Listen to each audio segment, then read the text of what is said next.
covenant that always seek for blood and destruction of a human being. Anytime you hear about Nigeria, you hear about killings, destruction, kidnapping, marginalization, and all those things. So Nigeria is not a place for someone to live, and Nigeria not supposed to exist. The reason why Nigeria is existing is because there are thieves, there are criminals that are feeding from Nigeria, and that is the reason why Nigeria is still existing. To many world, to many nations, to many countries, Nigeria is not existing. They are seeing Nigeria as a threat to them. But just because of what they are getting from Nigeria, that is why they are still allowing Nigeria in their country. You see what happened to super egos. A whole country that called a nation. The football team went to play match and they were denied, delay, and they were held hostage. Is that a nation? The people that nobody recognized Nigeria as a nation. Nobody don't want to even hear anything Nigeria. But the reason why you see the name still continue is because of what they are getting from Nigeria. And the reason why the Nigeria is still existing is because of Biafra.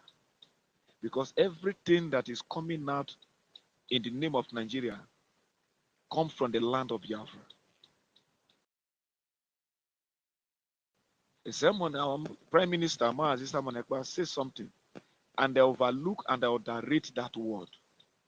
That I will be the end of Nigeria. You see, I will bring Nigeria to dust. And the thing that when he was making this comment, they were looking at him as a small boy, and they were saying that this man, oh, is a political statement. You know, when we play politics, we brag and brag and brag and brag, but they don't know the capacity and the power behind that comment. Now, to us in the homeland, because as I'm speaking for the whole land. I'm Isoko speaking Biafra. We are not afraid. The time that we'll be afraid have passed. The time that we say, oh, if we speak, they will kill us. If we speak, they will arrest us is past. For the area I am, we are controlling. For the area, in the part of the area I am in Isoko, they are aware of Biafra and they are ready for the Biafra. As we are this is what we want to hear. Thank you. Right on. God bless you, brother. Nobody in my area that is not hearing the message because I penetrate into everybody.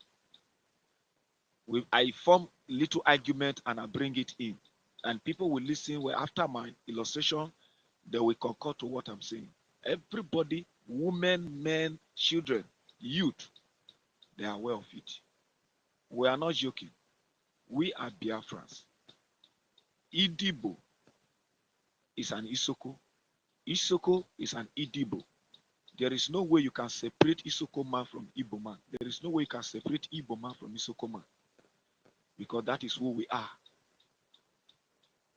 There's this, my worry sister says something that is not shock to me. It's not a shock to me because worry live like foolish and idiotic people. They can kill their own blood brother, kill their own sister, but they receive this jajawi and they bring them into their self, into their home, and begin to tell them their own secret. But their own brother, they can destroy it because of these people. The one that call himself Olu of Worry today that merge the seat, merge the position of that kingship, is like a tool be used against the Worry the more.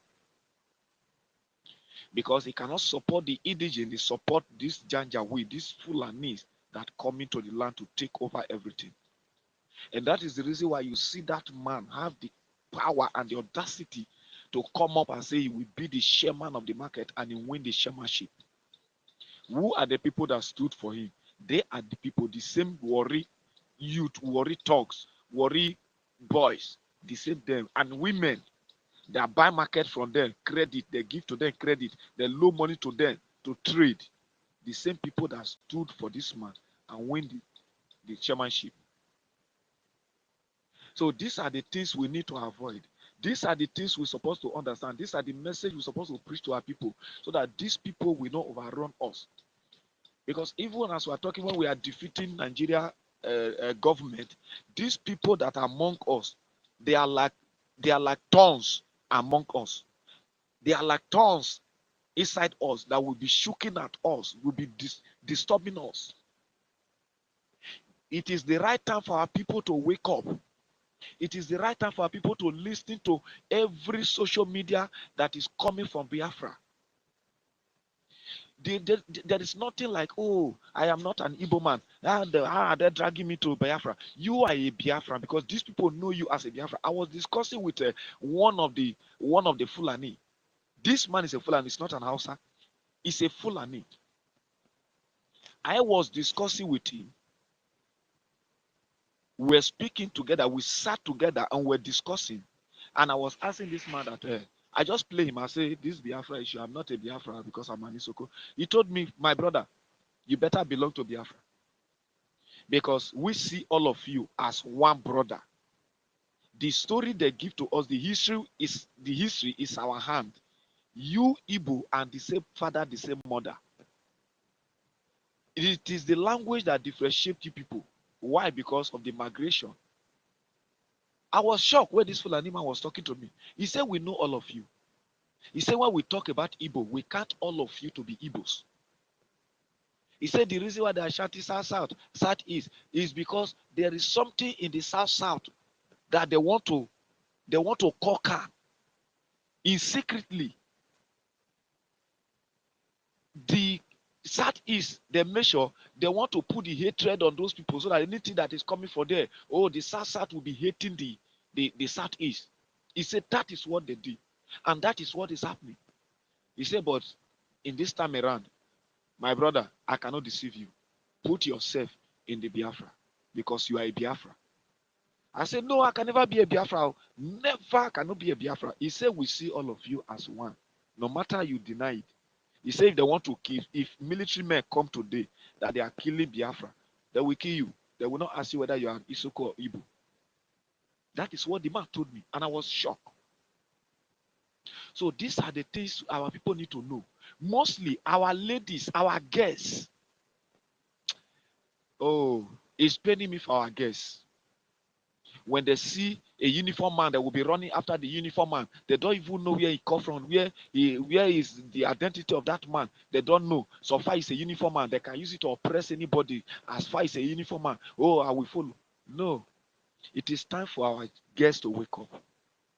It is time for our women to wake up. Market women, mostly market women. Our women that are trading, buying cows, buying tomatoes, buying onions and pepper, buying this from these people because these people are penetrating into us through our women.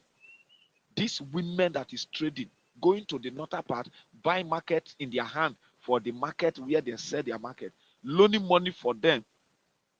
These people loan money for our women, our market women.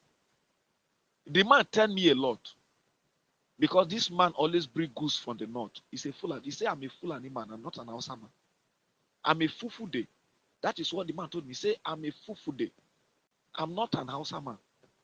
He said, but this is what we do in this area. The love we are giving to them is for we to collect what we need, not the love to be together. He said, because he know that I always attack him. So he's telling me the truth. We are very close with this man. We are very close. But something happened along the line about this man. So I have get the fact I want to get from this man. And I begin to withdraw myself. And this coffee shop come. I from there cut off this man. These people, there is something in them. They have one ideology. This ideology is, let us go and conquer these people. Forget the problem they have within themselves, the confusion. You see this killing in the north. They are not even worried about the killing. They are not worried about what is happening in the north. Even in the middle belt, go, they don't even worry about what is happening to them. The ones that are trouble about what is happening to them is the Christians. But you see the Muslim, nothing is affecting them. Nothing is affected because they have one ideology. If we can conquer the south, everything is over. That is their aim. And now our prime minister came out after our leader and he entered them unaware because they didn't believe that this thing will happen like this. We are getting the clear message on the ground here. We are getting the clear message on the ground here. If anybody tell you that this Biafra message is not going around, tell that person is not associating with people, other is not among people. But when you see those ETDs village where telephone is, there is no network of telephone. When you go to that place, they will give you the story of this Biafra. Who is leading the Biafra today? They will tell you the story there. I am moving around. And I know what I am saying. I know what I am talking about. So these people should not say, oh, social media is not getting. No, the message is going around. How did the message is going around? As I travel to any village, I make one or two friends. I just ask them a little question. Little question bring argument. You know, at the youth eat, the argument will begin to argue. That is where you will see either they are getting the message or not. They are getting it. They are getting the message. But the problem now is that they don't know and they're not sure. And we to put the right that this thing is real. And that is what I am doing. This thing is real. Don't be afraid. December 2nd is the deadline for Nigerian government in Biafra land. They will say, how is it happening? I say, when the time comes, you will get the announcement and you will see the reaction. That is the defense of the independent. When they will defend it, you will see that they are defending it. So these people are coming together. We are coming together gradually, but gradually. These worry people, there are people that I am speaking to, and many have buy the idea, and many are propagating the gospel there in worry as we are talking. We are communicating. We are communicating. So this is not the era of, oh, I am not this. Many people are waking up, and people will continue to wake up. The only thing we need to do, because our leader have opened the door and prime minister have done his work. As we are talking today, the only thing that remains for our prime minister is to restore the independence of Biafra. That is the job that remains for him. But the rest work, he have done it. The assignment he have given it to us. We to carry on the assignment and preach the gospel to people that have never heard the gospel. You that have the gospel, go to others that have not had the gospel. We are not bribing anybody. Give them the fact. Give them the truth. Tell them the truth. This is what is organized. When they ask you questions, respond. Prepare yourself to answer questions because they ask questions.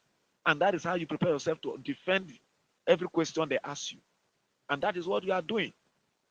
You must win a soul. You must win a soul. If you go out a day, you must win a soul. And that is the message I'm carrying out. I am not doing it because of the money they are paying me.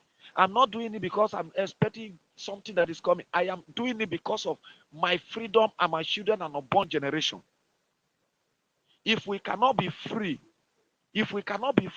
those generation coming can never be free. If these people overrun us in our time, what will happen to the next generation? So these are the things we are doing and will continue to do it. I know there are many people that misled in the land, but there are people, sorry to say this, there are people in the government house. Do you think that they are with the government? They are not with the government. But what is their problem today is that if they leave the job, there is nothing for them to continue. So they will manage the job until when that day come, let them see what will happen. And if anything happen like the way I am saying, then they will follow up and continue the needful. Even many that are wearing uniform today, they are hoping on that on the second because they are tired of the Nigerian government. They are tired.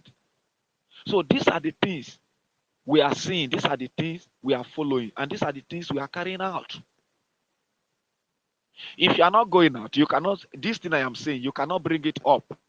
But when you are going out to do it, you have the bold mind to speak it because you know what you are saying. So this Nigerian government is conquered already. Biafra have already conquered Nigerian government. There is no, see, in any country Nigeria will go to make alliance or to do anything, before 1 month, that alliance will bounce. Because the moment they get to that country, ignorantly, the country will receive them. Where the next week, the next minute of it, you will see breeze will blow a news to that country that Nigeria is doing so thing, and they will be wondering. They will follow up, and they will see the fact. Before you see, they will cut off the alliance. That is what is happening to Nigeria. Many people are cutting ties from Nigeria secretly. They don't know. They are thinking that the world is still with them. The world is not with them. Oh. When Biafra is emerged today, you will see what will happen. Nigeria will know that they are alone. They are alone. The people that I am pitying now, that they don't know their left from their right, is their forgers. Is their forgers.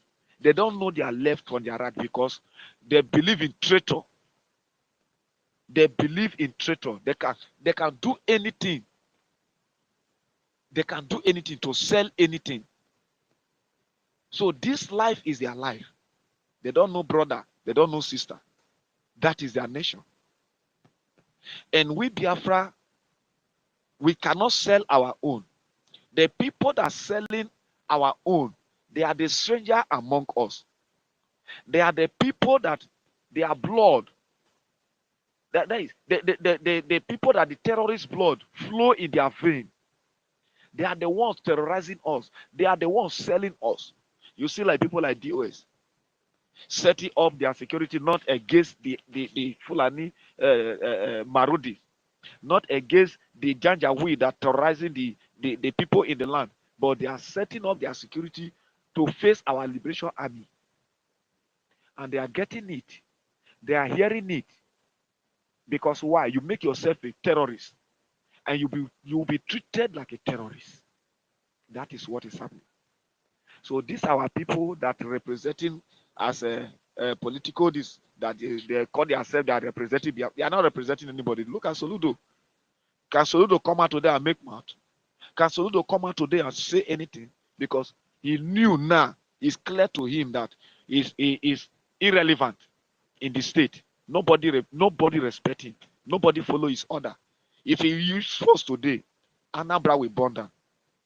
And he will not agree to burn Anambra down. Rather, he will be going with threat. He will be going with threat. How to threaten the people if they can give up. Peter Umba did his own. He cannot succeed it. The more he brag, the more you see the danger in the people. Because when you do it, you will think that you will succeed. You say you will make the mistake because the spirit of Biafra have left you. So you always make mistake. When you think that you correct yourself, you make mistake. These are the things that happen to Nigerian government and their military and their forces. It is hard time for them to refrain for that thing, that evil they are doing in the land. If not, my brother, what is coming in the nearest days, it is very dangerous to them. Now, when we are talking now, they are facing just only one place. Just only one place. Not the full state, not the full zone, but just only one place. The place is not even a half of the place, just a quarter of the place. You are facing, you are crying. Okay, what about the time that the zone will stand for you or will stand against you? What will you do? So these are the things that they don't know. And if they know now, if somebody can advise the government of Nigeria, let them refrain and come back and say, we cannot fight again. Go to your way so that we can live like brother. And you will be far away from us. So that when we are living together, you will not be close to us. Simple as that. But these people, anybody that want to die in a war, he will never hear a sound of gun.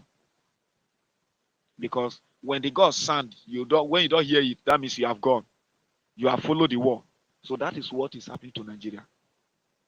And the people, the parents that leave their children to join this forest guard for whether last week or this week, I saw the video how Abia State was parading their what you wanting. I pity the parents of those people and the wife and the children, the children of those people, and the mothers and the fathers, the relative of those people. You heard it clearly for our PM. Don't join anything Nigeria force or anything Nigeria recruitment.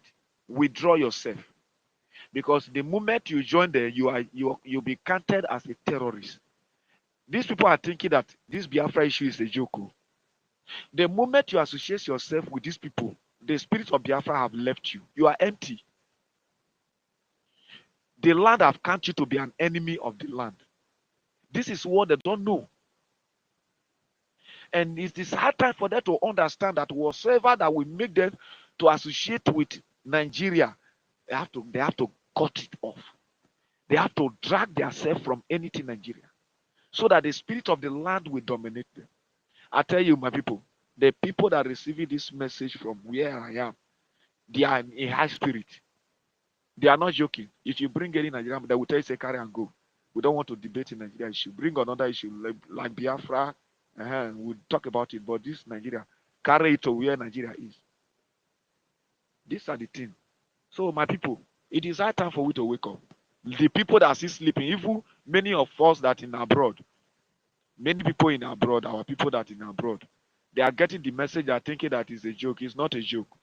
It is better for them to wake up. If not, by the time Biafra is declared, they will be treated as a stranger in the land they are, because they will not be recognized where they are tomorrow.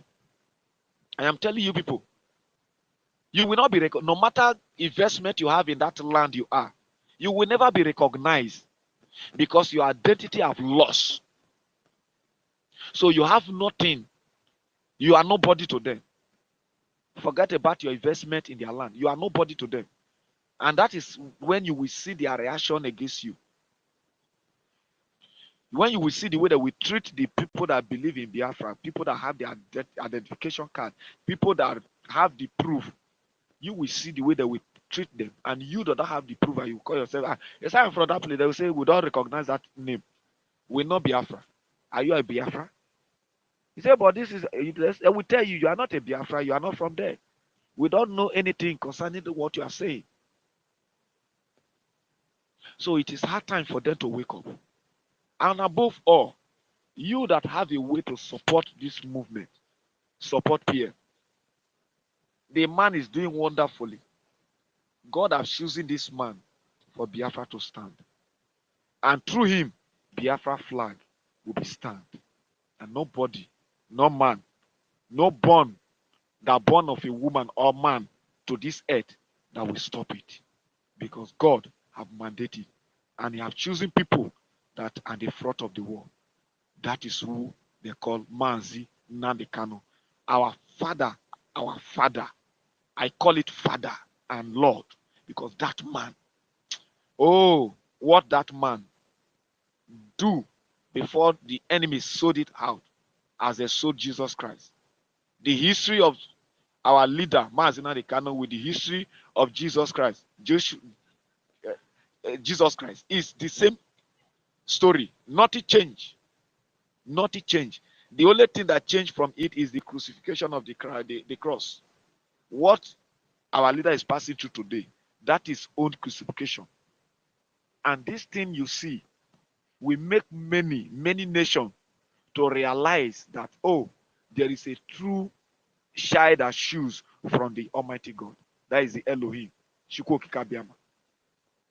Because this is his choosing one. And they are touching the choosing one. UK today, if UK refuse to withdraw their hands from Nigeria, before December, Sharia law will appear in UK. And they will face the wrath. Any nation that refuses to withdraw their hands from Nigeria, if you have never been run with Islamic, before December, that nation will be run by Islamic. It's a promise. It's not just a word. It's a promise, because God has stand on his throne and nobody can disturb his children anymore. Nobody can slaughter his children anymore. Nobody can shed the blood of his children anymore. If you come to kill one, the 1,000 of you will go down. If you come to kill two, 4,000, 3,000 will go down for that soul. And that is a promise from God. I hit my mind. Thank you very much as you continue this space. God bless you all. Thank you. Thank you so much. You spoke very well. You spoke very great. This is who we are. It's always in our blood. It's always in us. When a Biafra opened his or her mouth, everything flows, and we speak without apology. We speak without fear of any factors. This is who we are. Yeah, before I give my mic to Anasta, Melvin, I give you, you have spoken before, but you have 1 minute to put on point so that Anasta will make up something. But wait first. Let me read what is coming from Prime Minister. Oh boy, it's like fire. Okay. Prime Minister said, follow me, read the report. These people are heavily drunk. What is the report? Cameroon News Agency, a CNA source in Bekasi, says the divisional officer of Idabuto, Ewane Roland, and council staff were kidnapped by a group from Nigeria called Dragon Fighter Marine. The source noted that the separatists advocating for the independence of Biafra may be connected with the kidnap after one of their leaders said the kidnappers were not pirates and were simply fighting against criminals in their land. We don't kidnap, we send you to judgment. What are we kidnapping you for? Our own land that the zoo ceded to you, and you are claiming. See, it was given to you, ceded to you during the war, for you to allow them, for you to allow the zoo and the British coming through your own area. So prepare, Cameroonian, prepare.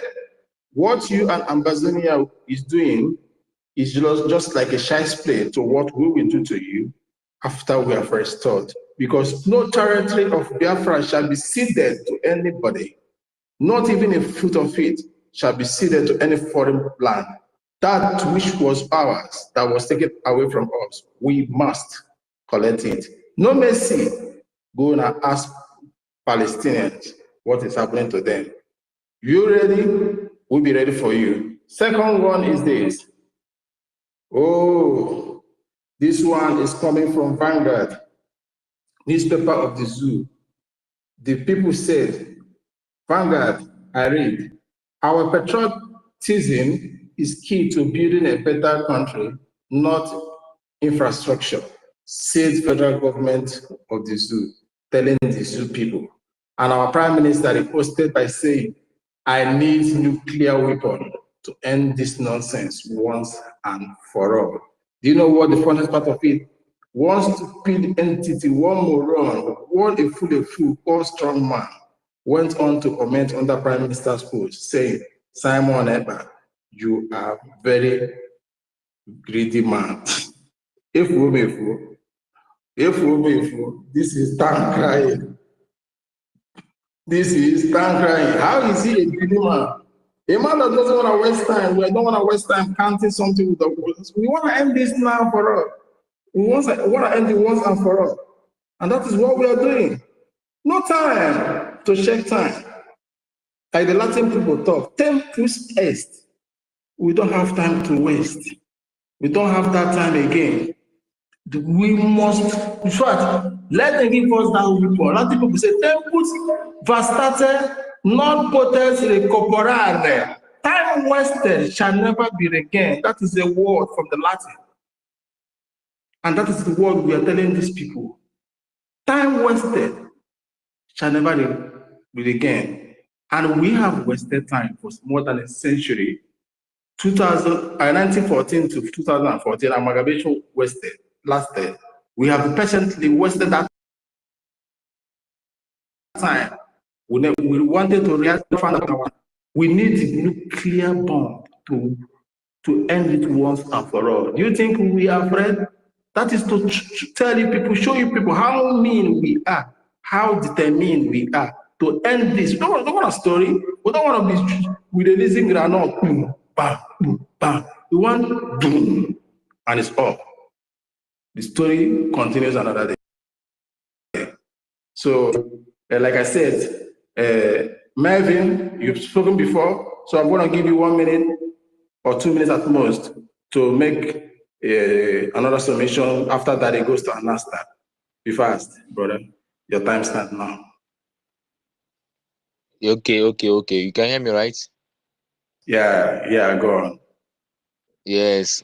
Now, when I was speaking initially, I felt so emotional. I got upset. Even this thing that our PM is writing, he need nuclear weapon. If I see it, go. If I don't tell, we don't end this matter since this Nigerian matter don't tire me. And these people are willing to use anything to bribe anybody. So far as you have your price, they are going to pay. That is why I so much love our Prime Minister, because he doesn't give you space for you to come closer to him, talk less of kidnapping him or attacking him physically. It's not that he's not fit. If you go there without being told, you go there, looking at our Prime Minister, you're going to say the man agility himself. So whichever way you want him in there, he go give you woto. So my brothers, I so much thank you, my brother. Jesus loves you. The Soko guy that spoke before. This Soko people, Yoruba people, now don't they make me proud though. I am very, very proud this time around. Seeing you guys talking, being proud of who you are. Of course, it's a nice thing for somebody to wake up. In the Igbo language, they say that anytime somebody wakes up from Please sleep. unmute yourself and make your submission now. Can you hear me? And Fuck. Network. This space is being attacked. Honorable Emeka, you're here. You once raised your hand while those guys were making submission. Please, sir. If you're still close to your mic, unmute yourself. Biafra want to hear from you.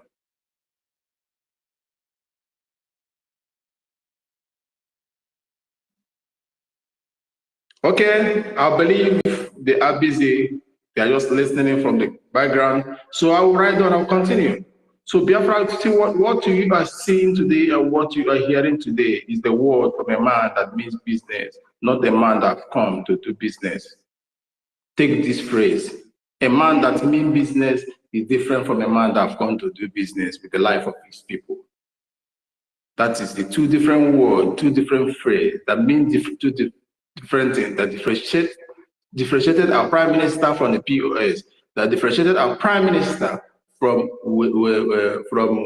Wazirike and the co. Those were the people that came for business. They don't mean business. They came to do business. But this man here mean business. He mean his mission. He mean whatever that came out from his mouth. He has come to end this, to finish it, and never to leave it for another person. You see him declaring, demanding for a party, wishing to have Obuniwe, not just Obuniwe, nuclear war, to end this now. We don't want story. We don't want to leave this for another person. We don't want to leave it for tomorrow. These people, what they are plotting, my people, you don't understand what these people are doing. It just, so as to the people listening to us, I don't talk about my people here because they're all new. You people don't understand the weight of evil these people have in stock for Biafrans. They have in their containers more than 4 feet container for Biafrans, waiting to unleash it. But the government stopped them. And what is this? I said this before the mic, before the space went down, and I'm going to go back again for the interest of those that were in there when I first made that first submission. I want to go back again. What is this 1989 Abuja Islamic Declaration? If you think it's just a mere history, Islam to come and take over, yeah, and you're saying it's not possible, it's not possible. Let me tell you where it has happened, where it was possible. It is a template that has been carried out. This thing was a template that has been carried, tested, and trusted. They have played it, and they wanted to use it on us. They started from all ab initio, from the beginning, they have already dealt with the Northerners. Now they all have 19 states. You saw them wiping out the Zamfaras, clearing all the Christians, Southern Kadunas, messing them up. That's the template. During the COVID, they were moving very fast because they need to be very fast during the Buhari regime. They want to use that 8 years to finish it up, and it wasn't possible. They want to continue with the other, it wasn't possible. What stopped them is this government, and that was a pure defeat. This government defeated them by stopping them from dipping the Quran in the Atlantic. You think it's just a preamble, it's just a fairy tale we are here saying. It isn't a fairy tale. It's a reality. It has been carried out. You know, when you are running a program, you after much, you need to test it. For those in computer, they have to create an algorithm. An algorithm is a pattern that you have to impute first. You have to create first before you start imputing the major thing in it. So these people have already had the algorithm test run, and it worked perfectly for them. It worked in many countries. I want to repeat this back again. I made this submission in the first something before we shut it down and started again. Let me take people that weren't here down again to what we said before and reminded them where we have defeated these people again in the times of dipping this Quran in the Atlantic Ocean. If you don't know what that word meant, in 7th century ago, there was a country called Persia. That country is no longer in existence by the same nomenclature. Remember, I said by the same nomenclature, not that they are not living now. By the same nomenclature, that country is no longer existing. Rather, it is now of the modern country under a name called Iran. Iran of today, in 7th century years ago, Iran was a Zoroastrian country, not a Muslim country. But today, who are Iranians? They are now pure Muslim country under what? Sharia. Bringing terrorists, nurturing them of all kinds, sponsoring them, championing them, sending them across every countries of the world to go and do mayhem, terrorizing the Middle East. In the 7th century years ago, there was a country called Mesopotamians. That name, that nomenclature is no longer in existence under the same country. They have changed it to the present Iraq. The Iraq of the 7th century years ago under the Mesopotamians were once Christians. Today, what is the major population of Iraq? Muslims. This is what our Prime Minister have defeated from stopping them from changing the Biafra identity. If they have succeeded in dipping Quran in the Atlantic Ocean, that is this Bakassi Peninsula, the end of Calabar, will be forgotten. Our culture, history, mode of life, and our way of thinking will be wiped out. Who you are, who we are, will be erased, and the foreign culture will be given to you. Our women will be dressing like a masquerade, Ebo Calabar, moving like idiots, and they will be irrelevant in the community and in the world. Our children of 5 years will be raped, men destroyed, their ovary will be destroyed, and they will be exposed to a lot of sicknesses because you don't cross a girl at tender age. You are exposing her to different things. She can bleed to death. There was a country called the present Turkey was not a Turkey. The present Turkey. This was a place where the name Christianity came from. They weren't Muslim, they weren't Islam. They were all Christian, of the highest number, like 65% of it. It was still in this Turkey present that the name Christians was gotten. In Antioch, today, what is their religion? Islam. This is what our Prime Minister, the government, fought to stop from happening to us. I am repeating this because of people that they were in here. to tell you where we have won, where this battle have been won. If you're thinking, yeah, some of people say you have won, that you started your country fully, you are a lunatic. Unapologetically, you are a lunatic. You are very thick in the head. I don't owe you any apology, because you don't know what we are fighting for or what we have fought for. The battle that was won before now, and what Biafra have obstructed, what Biafra have saved. You have no clue about that. Let me take you in the 7th century to a place called Lebanon. That was not the name. I've forgotten that Lebanon was called something Gold Coast or something. I've forgotten that name. I've forgotten it, but I have it somewhere. I never thought I can be saying it on this program, but I have it somewhere. That Lebanon was known as what? Paris of the Middle East. Paris, you know what Paris was before this year, before they started messing it up? A place of fun, beautiful city. But today, what are they? They are pure and fully Muslim country, harboring a civilians, different militia, different terrorists. May I put it to you that this Lebanon holds archaeological things, memorable Christian archaeology. Presently, the same thing with Syria, a history that tells about Christian. Damascus and Syria and the rest of them. Syria today is a pure Muslim country. And this is a country that holds a history of Christianity. They did not fight like we are fighting. They fought and they gave up. They could not finish it. They lost the strength. They lost the way to ride on.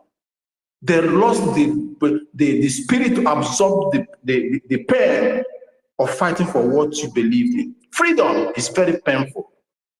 You must fight to the last man. They became very weak, and it was taken away from them. If you ever allow or think that Islam is a peaceful something, your head will be in 6 feet before you realize it. George Bush said in September 11, to pursue peace, you must pursue those that threaten peace. He never pampered them. He never think of living with them. These people are threats to peace of the world, to humanity. Lebanon lost it, and today they are clamoring for help. We Biafrans will never lose it. If be it the last man standing, let that last man stand. Let that last man continue it. Our sister cried that we will never give up. Even if it means one man, let it continue. And today that sister was no more. And the continuation of the struggle or the fight goes on. Let me take you down the 7th century ago. There was a place by nomenclature, Kemite. This place lost that name to the present Egypt. Egypt of today and Egypt of yesterday wasn't a Muslim country. Egypt of yesterday was 92%, as in Christians. Oh, sorry, let's say 80% Christians, other pagans and the rest. But today, they are 92% Muslims. 92% Muslims. Full, that is what they are today. In this Egypt, do you know what these people did? They burned down the Alexandria, the great library that has the whole history of the people, in order to destroy it entirely and start telling these people, this is their land. Who are you? Egypt that belongs to Africa. Egypt, pharaohs and the rest. Was Pharaoh a Muslim? That is the question. Was Moses under the Pharaoh, when he was under Pharaoh, was he seeing those people as an Islam before he turned that house upside down? Let me take you down to these people that believe that you should go and conquer with sword, Saudi Arabia, that believe that are the center of Islam, of the whole world, that control 1.1 billion people of Islam in the whole world, if I'm correct. The Saudi Arabia of today wasn't Islam at all. There wasn't Islam.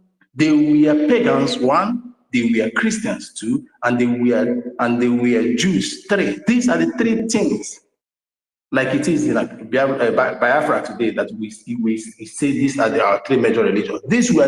Was their three major religions, but today is 100% Islam. They became weak. They could not fight. They could not go on. Yemen, today, Yemen was known as Jesus' kingdom, but today is still Yemen. Is Yemen answering that Jesus' kingdom? The answer is no. It's today a pure Muslim country. This is what our Biafra government defeated, stopped from happening to us. The Pakistans, you know, today was not Muslim country. The Pakistans were once Hindus, but today the Pakistans are full Muslim country. This was what our government fought for. Stop from happening to us. They never gave up. These people, letter of the law, gave up. Out of fear, out of pain, they gave up. Look at it today. Their joy has been taken away from them. And you know what thing with these people? When they conquer you, when they destroy you under sword, they took joy away from you and brought sorrow to you. Give you a culture that you don't even know how the word of about. Imprison you from social life, and enslave you mentally forever. Let me take you to this Afghanistan where Taliban are being operating and the home of terrorists. This Afghanistan and Nigeria, the zoo, are dragging one thing. They are dragging everything evil today. Afghanistan are dragging who will be the #1 terrorist country in the whole world.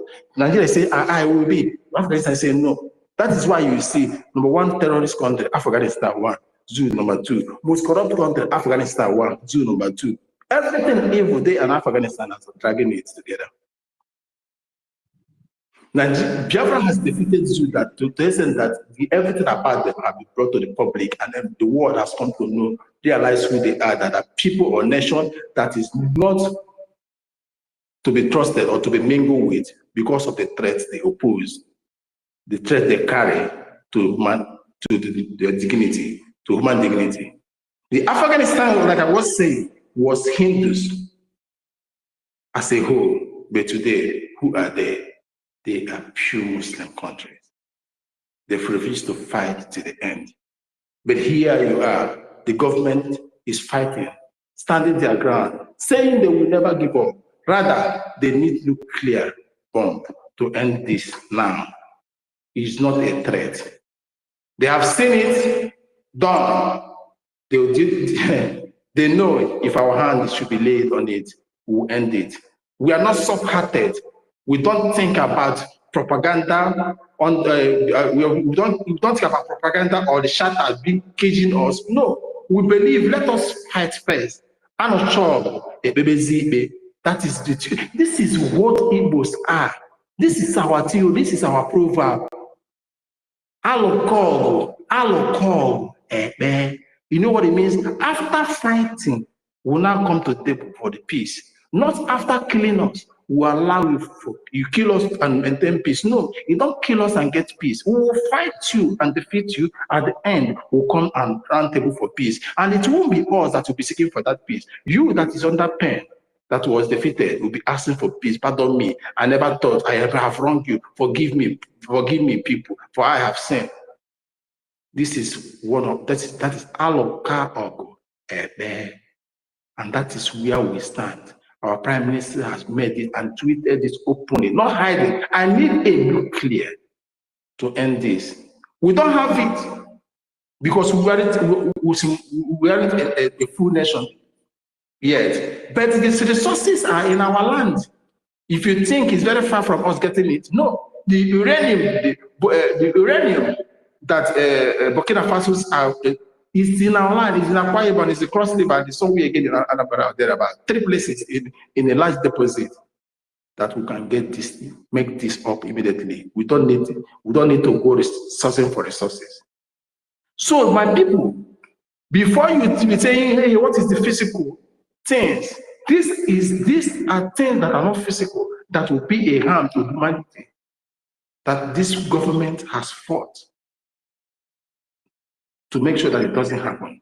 Let me quote from their book, so you may listen and know well. There's a book called, one of their books. Quran Islam is a religion that doesn't have one book. Let me quote from one of the books. Say, Surah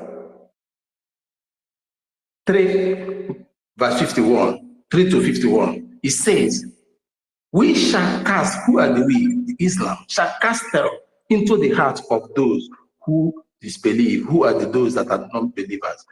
We are the non-believers of Islam and Muslim. You will cast terror in our heart. In your mind, in your ear, you that have heard it, is terror romance, is terror pampering, is terror gift, is terror marriage, is terror dancing or drinking. Terror isn't that. Terror is a nightmare that can take your life, took you out from being breathing. And second, another surah, second 91 say, buy them. Who are they buying? Non-Muslim. And you and I are non-Muslim. They say we should buy them. Wherever you find them, buy them. Does this word sound to you as a romantic word? Does it sound to you as a friendly word? Does it sound to you as a peaceful word? These are the things that this government has defeated and stopped from happening. There are a lot of it that I will go on to tell you what we have defeated and stopped from happening. And you think that when we put up this, we think we are playing to those that are getting us. That stupid Abu Bakr. Hear it is from your word. You think we fold hands and think, allow you to come out as an, how do you call it? Flit your wings in our land. You can never do that in our land. You can never. Let me take you to the Roman. Sorry. I know there are two hands on it. I called Anasta. I don't know if she's ready. And Sister Helen, I know your hands. But I want to put our people through something before I leave you guys to talk. In Quran 3:28, do you know what that book said? Muslims must not take infidels as friends. You and I are the infidels. It's not about conquering your land, running the Quran to Atlantic. They will never make you friends. They don't want to see you around them. They will kill you. They will destroy you. They will kill your children. They will rape your 5 years daughter. They will destroy your wife. They will cut you off, hands off. They will take you away from your mansion. They will pursue you out of your land. You become homeless. You become IDPs in your land. These are the things our government defeated and stopped from happening to all of us. The same Quran 8:12 said, terrorize and behead those that believe in Bible. You know, in Biafra land we have a lot of Christians. This does not even stop. This has nothing to do with the Christians alone. Even you pagan, even you Jewish, they will behead you. Our government have defeated this and stopped it from happening. The government defeated this agenda, this purpose, these things that have been nurtured since, and they went about to open the gate of hell in Sahel so that every jihadist, every terrorist should come in, and not coming in for the West, because the West are the most weakening part. The Western Europe, the Southwest, they are useless. I don't apologize to my words. I don't care. I don't give a damn. It is all about the Southeast, the hinterland, and the coastal region. These are people that came. The 9 terrorist organizations came in for all of us all. But the government have stopped it, conquered them and defeated them with this agenda. Stop the agenda from moving forward. And your people are calling us stupidity. Even the so-called IPOS don't know what this government have defeated on their behalf. Don't know what this government have stopped from happening on their behalf. And they have the audacity to talk rubbish. They don't know. They went ahead in Quran 8:60, telling their children, even the 5 years old child, 7, 10, under 10, you see the teenagers carrying gun, learning it. What does that doctrine say? Muslim must muster all weapons to terrorize infidel. You must learn all weapon. You must make it part of you in order to be ready to destroy these people. I will wait. I will stop here. So Sister Helen will make a submission. Then I will come back and tell in many ways our government have defeated this Nigerian government. Thank you, Sister Helen. Take off the mic. Thank you very much, my brother Brian. You know, this documentation that you are reading now reminds me of one of it that I read on how Islam will be spread to the rest of the world using refugees, that is asylum seeking in other countries. They will displace themselves in their own country, and by the time they get to your country, like they are seeking asylum, they will use it to conquer you. And this is a documentation that I have watched long time ago. I can't even remember the year again. But reading this now just reflect it on my memory again. That this is how these people spread all over the places that you have mentioned. You understand? This is how they have been able to conquer, to convert every Christian countries that they have been to and turn it to Muslim core or countries. You understand me? And the same thing they are applying everywhere, even to the Western world now. These people, they don't understand the trick these people are using against them. For instance, the place I am living today, which is Britain, it has already been conquered.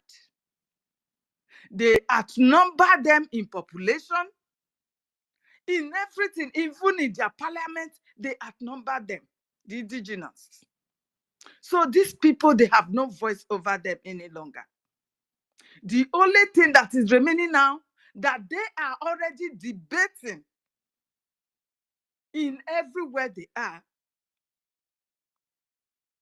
debating it already in the House of Commons, Representative and others, that they want Sharia law.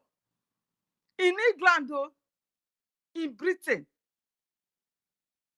where you have the indigenous as Christians. And I know this is going to go through. It's going to go through. Why? They have the populations. And majority wins the votes. So when you are reading this, and I was thinking, so these people have already been conquered. The same system they use in Lebanon, that's a beautiful lady explained how Lebanon was conquered. The same system. The same system they are using in Nigeria, the zoo terrorist country. The same system. We don't have them before, most especially in Biafra land. We don't have them. I did not grow see anything like Muslim in my local government area then. I did not grow seeing them. Even in Benin as a whole, I was not seeing anything like all these Muslim Allah would be crying up and down. No, I did not see them. But gradually, causing crisis everywhere, displacing themselves in order to come and conquer you. They have occupied everywhere, every place, even in my place that we don't have anything to do with them before. Jesus' love can bear me witness of how we are able to always send these people out of our land. When I was growing up, I witnessed this. We call them Igbilegbu. In our land, we call them Igbilegbu. And anytime there are a group of people that takes care of them, when I mean take care of them, it's not everything you have to measure. You should understand what I'm talking about. Do you understand? Once they saw them, probably the women went to farm and see them, they run back home to come and take this group of people. We call them Igbu, that takes care of them. Those people, they will send out child criers and tell everybody, so they do not go to farm. They will go and look for them wherever they are hiding. and escort them home. When I say escort them, you know what I mean. So that is how it was. I never see these people coming. But today they have spread everywhere, even in our villages now, they are in everywhere. And who is giving them room to come in? It is our politicians. It is our politicians. I learned now that which we were doing those days to curb the coming of these terrorists, people are no longer using it. Because when you do, the politicians will go after you. Can you imagine this? So they will also use your own people in conquering you. This is what is going on now. That is what they are doing. So in the name of so-called asylum refugee, like the one they wanted to bring to our land, the Biafra land, IDP, who displaced those people? How can you say the owners of land are being displaced if at all they are the Hausas? How can you say you displace Hausas? They are the owners of their land. How can you say you displace them and be transporting them to another man's land?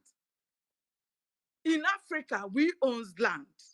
Our parents, it is an heritage from generation to generations. So you cannot come to another man's land and claim that is your land, because that is the belief of these people. And who are these people this religion is using today in conquering our people, want to take over our land? It is the Fulanis. And you that you are believing, yes, I have accepted Islam. My dear, if you are from the so-called southwest and the southeast, those who have converted to Islam, you are an infidel. If you don't know, they are going to chop your head the way they will do to ordinary Christian. They are going to do it. And there was also a documentation that a Yoruba pastor, a lady from a Yoruba, I've forgotten the church, she read it in her church. She read all this that is happening today in her church, how they will conquer Nigeria. She read it. And people were like, okay, what is happening? But one thing in our people, in that geographical location, I don't know if it is stress. I don't know what is wrong with their memory. They never go back to whatsoever somebody have said before or have done before, or think of, this thing that is happening now, let me reflect back. There is no consequential thinking among them. No, they don't remember anything. They don't reflect. All this has been said. The same cry that my Lafia cried. My Lafia cried before he was killed by the same Islamic terror. These are terror from the pit of hell. They are not humans. These are aliens coming from the pit of hell. All they want is just blood, nothing more. Blood. No amount of pleading can save you from their hand. No amount. So do not be deceived that you are a Muslim, you are saved. No, you are just a bloody liar. They don't believe you to be Muslim. They know you are still an infidel because you have not been able to convert your family as a whole. You don't have to have anybody that belongs to Christian or another faith. No. So you cannot say you are a Muslim. You all heard what they said about the Tinubu's wife being a Christian. How they have already said she should be stoned to death. That is a Muslim, he doesn't supposed to marry a Christian. So this is what is going on. They will displace themselves from their country, go to another country, use that to conquer the people, marry many wives, and before 10, 20 years, they have overpowered you with their numbers. So my people, we are here to preach the gospel of truth, of what is happening in the whole world, not just in Africa, not just in Nigeria. No, we are carrying propaganda to achieve our Biafra nation. No, It is what is happening. Is happening. It is what is going on. And it is you and me that can stop it. For the fact that they know that we did not one day belongs to them. We did not even have it in our land. We can do it. We can stop them. We can stop them. Do not be afraid. We can stop them, please. We must support our government to stop them, because that is the only way you can be saved. If you don't stop them, they will stop you. By force, by fire, they will stop you. They have no peace, but they preach peace. They have no peace. In all this country that my brother has mentioned, there is no peace. Even where they said them are living, there is no peace among them. So these are devils. They are aliens, evil from the pit of hell. That all they know is just blood sucking. That's it. Please, my people, we need to stop this and stop it now. With whatsoever support that you have, it will go a long way. The fundraising, the IOU loan, preaching on ground, everything that you are doing, it will go a long way to stop this terror that is about to befall the zoo. We need to stop them, and they must be stopped. Thank you, my brother. God bless you. Thank you so much. We have defeated them. And but for the fact that we have defeated them, they are not going to rest. They are planning to give the final straw. And that is why our Prime Minister have cried out openly, say, if I have nuclear, I will end this once and for all. So let us fund, let us donate like never before. Let us donate as if our life depends on it. Yes, our life depends on it, not just as if your life and my life depend on this. So let's donate. I will welcome aboard Benjus. Please unmute yourself and make your submission, sir. Yeah, thank you, Brian, for keeping the fire burning. Our Biafrans, I honor to you, whom honor is due. You know, with the latest development and we had news we heard from, you see, our leader said to our people, serve the zoo and come back in shame. Did anyone had the latest information about their so-called green eagle or their eagle, flying eagle? I don't know. That is traveling to Libya, and their flight has been diverted. Even the players was even complaining of more than 24 hours no food. I wonder how some people will be still messing themselves up, seeing that the ship is drowning. They can't even make any lament at all. In every angle, the nation is drowning, sinking every day. And the latest information again, I'm hearing from Lagos, they are telling everyone about the changing of money or changing of currency, or I don't what is going on. That will tell you that the Biafran government have defeated Nigeria. Finish. But due to their pride, you know, these people, they are too pride. They are gara. They wanted to show that something is still going on. But you see, after 2nd of December, oh no, heaven will let loose. Because the information I'm just getting today, everywhere is completely in turmoil. Everywhere. The people are just scrambling. Everyone has to be changing their money into hard currency, which means Naira has no more value there.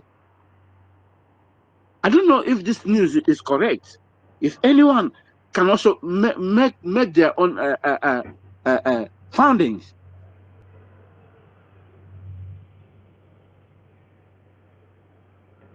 that nation is gone.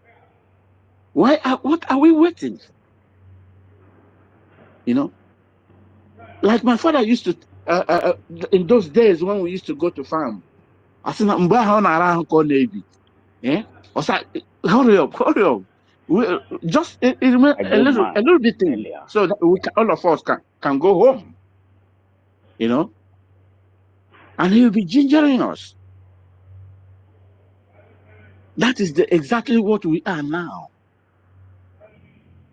Biafra, we need massive cooperation, massive. Anything you don't know, just enlighten order. If anyone doesn't want to take it, leave him. Just leave that person and continue your movement. Because the position we are now is just, don't look sideways at all. If you look sideways, the next person behind you will bring you down.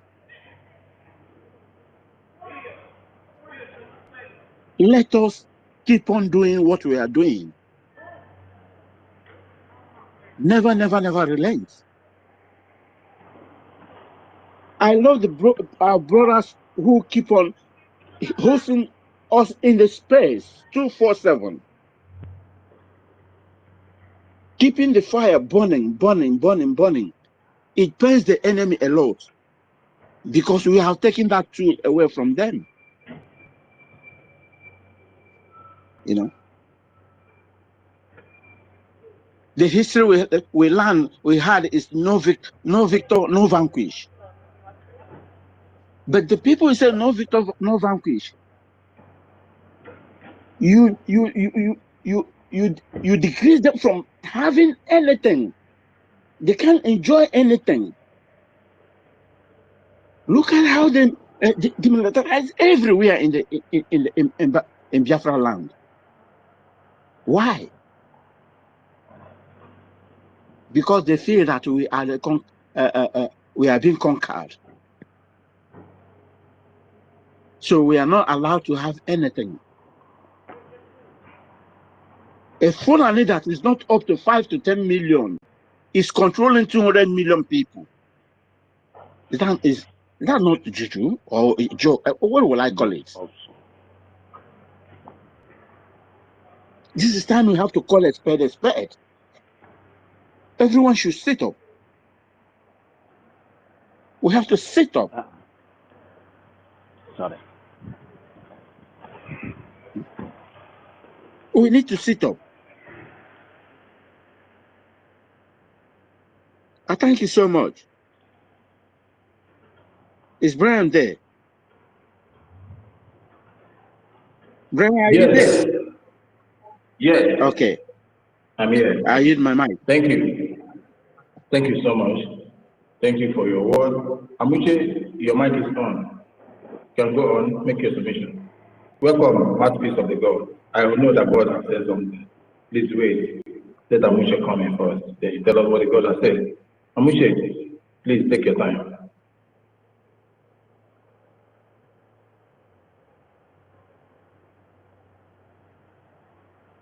Amuche, you're not close to your mic.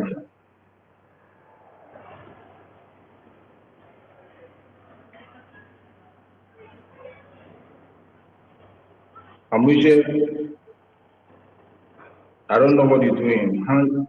Mute your mic. I'm trying to mute everyone. Yes, your mic is. Hello. Yeah, go on. Yeah, I can hear you. On my everything is freeze. Everything is freeze. I cannot play nothing. Can you hear me? Okay, go on. I can hear you. I can go down. Brian. Let me take you down. Brian. Yeah.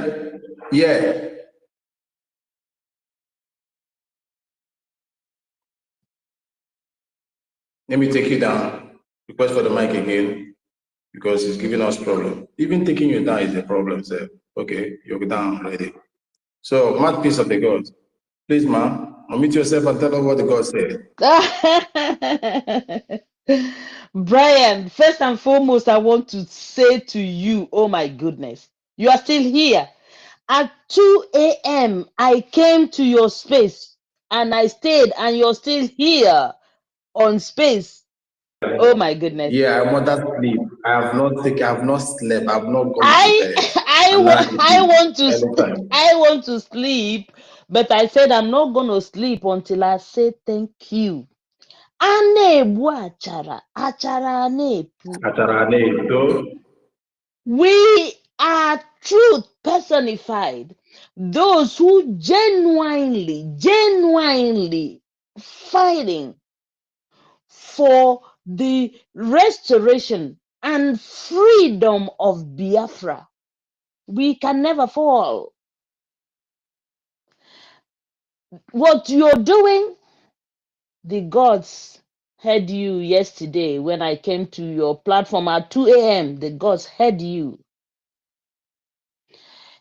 Anybody I have not called and spoken to the gods about you, in fact, you don't know what you're missing, because the gods will remember you when I call your name to the gods. Thank you for what you have done, and let me tell you, you will reap the proceeds of what you sowed. Okay? Thank you so you much said for everyone what have got you to leave have me. done, and you stayed strong, and you stayed to do what the God say you have to do. Believe me, you will not lack. Thank you.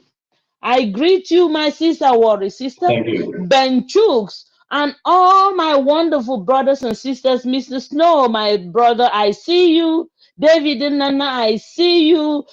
Obiagelin Sofo, my Biafran Amazon, I see you. Sir Williams, Amuche Ochuko, all of you, my wonderful sister Helen Peters, I see you. All of you, Ben Uwabo, all my wonderful brothers and sisters, Nnamdi Okamba, I see you. Eze Hill Selling, Midbridge, my wonderful brothers and sisters, please, if I didn't call you, please don't be angry with me, but all protocols observed. The gods see you, I see you. They see your heart, how you have been serving Biafra and how you want Biafra. Irrespective of whatever, with your own heart, genuine heart, that is what the gods want. Believe me, they will not forget. Okay? Now, I want to bring, I want to go to the topic in the jumbo. Biafra government have defeated Nigeria. 1,000,000,000%. You can imagine a vice president of a country, saying that we feel the pain of the poor but have no option. That's what Shetima said. A vice president. Then why are you a vice president? You should resign, for crying out loud. Embarrassment upon embarrassment for Nigeria. And I said to him, can you imagine? It's only in a shithole British company called Nigeria that you hear such nonsense from a vice president, and he gets away with it, and he doesn't have the grace to resign. Why is he there as their VP? Is it to be sponsoring Boko Haram terrorists? Is that why he is there? If you know that you don't have anything to offer, why are you there? For name only. And when I kind of like tell the story, I wrap it up and I say, if Nigeria is not a British company, why is it that everyone from the governors to the vice president to the president. Before you become a president or anything in that contraption, you must have to go to Chatham House in the UK, because they know that Nigeria is not a country but a company. They are just the managers of the company. When we try to tell the world, please listen to us, we know what we are saying. Our Prime Minister, His Excellency Mazi Simon Ekpa, is trying to educate the world because his father, our leader Mazi Nnamdi Kanu, brought him to run the final race, the final relay for the restoration of Biafra, telling them that, look, this is what is going on in Nigeria. This is not 1967 to 1970, when there was no social media, when there was no news, when we don't get any information on what is going on in the world, and the world are not hearing us. But now, look at Brian. Brian has been on this space since yesterday. He hasn't slept.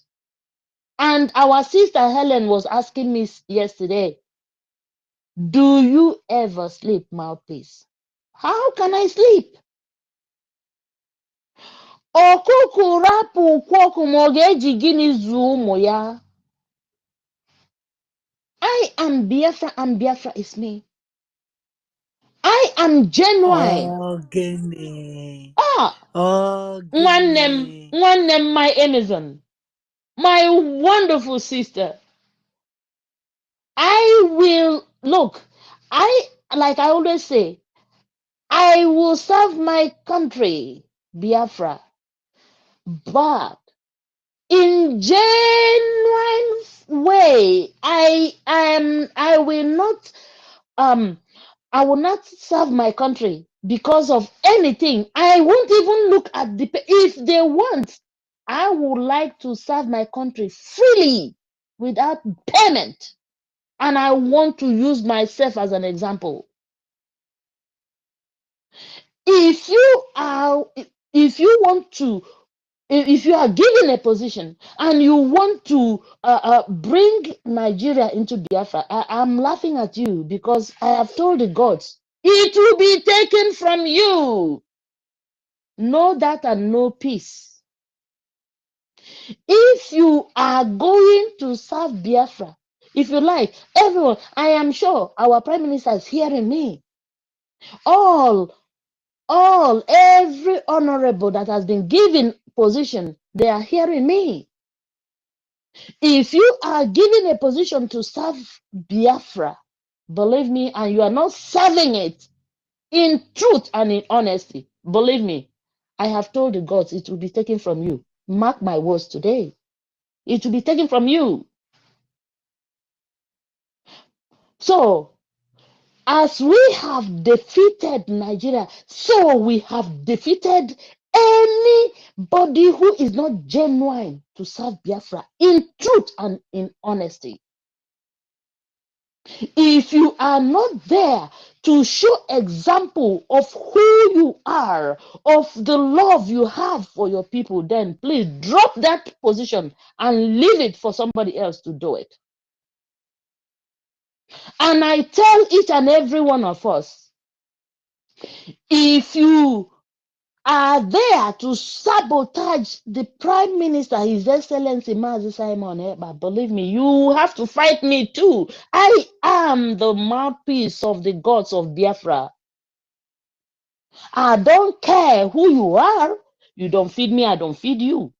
But what I say is, if you want to fight our leader Mazi Simon, our leader Mazi Nnamdi Kanu, our Prime Minister, His Excellency Mazi Simon Ekpa, you have to fight me.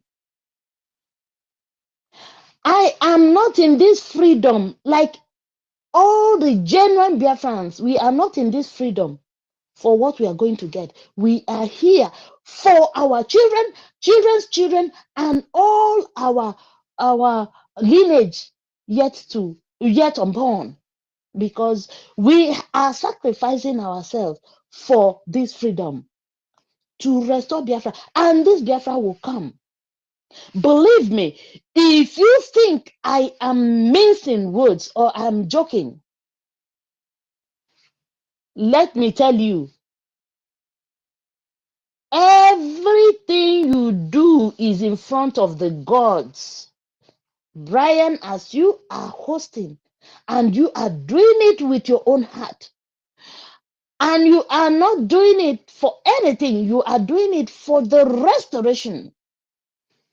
The gods see you. Worry sister, Clara Dames, Helen Peters, University, Amuche, Rage and Fury, all of you, Lucky Star, I can Ben Chooks. Where do I even? I cannot call all the names, but you know yourselves. You are the face of Biafra in the coastal region. Make sure you don't soil your hands. Stand firm. Let them see your face as what, as what Biafra is. That will save you. My brothers and sisters, let's do this. Get Biafra. And later, you will know who mouthpiece is. I don't mince words. I love you all. And I will yield the mic now and allow every other person to speak. But do not forget, I love you all. Thank you for having me. I yield, Brian. Thank you so much. Thank you. You love us, but Biafra loves you the more. Thank you so much.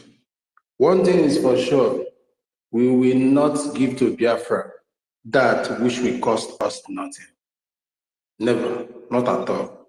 We will give to this country something that will cost us something, more than something. That is what we say, you have to contribute. You have to put your money, put your time if you have it. Then if you are called to serve yourself, I am not rich, my money is going in.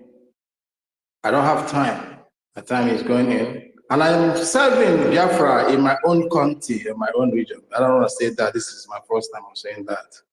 But that does not mean anything. We must be we must be example to the world. Not only to Biafrans, but to the world. That is what it is.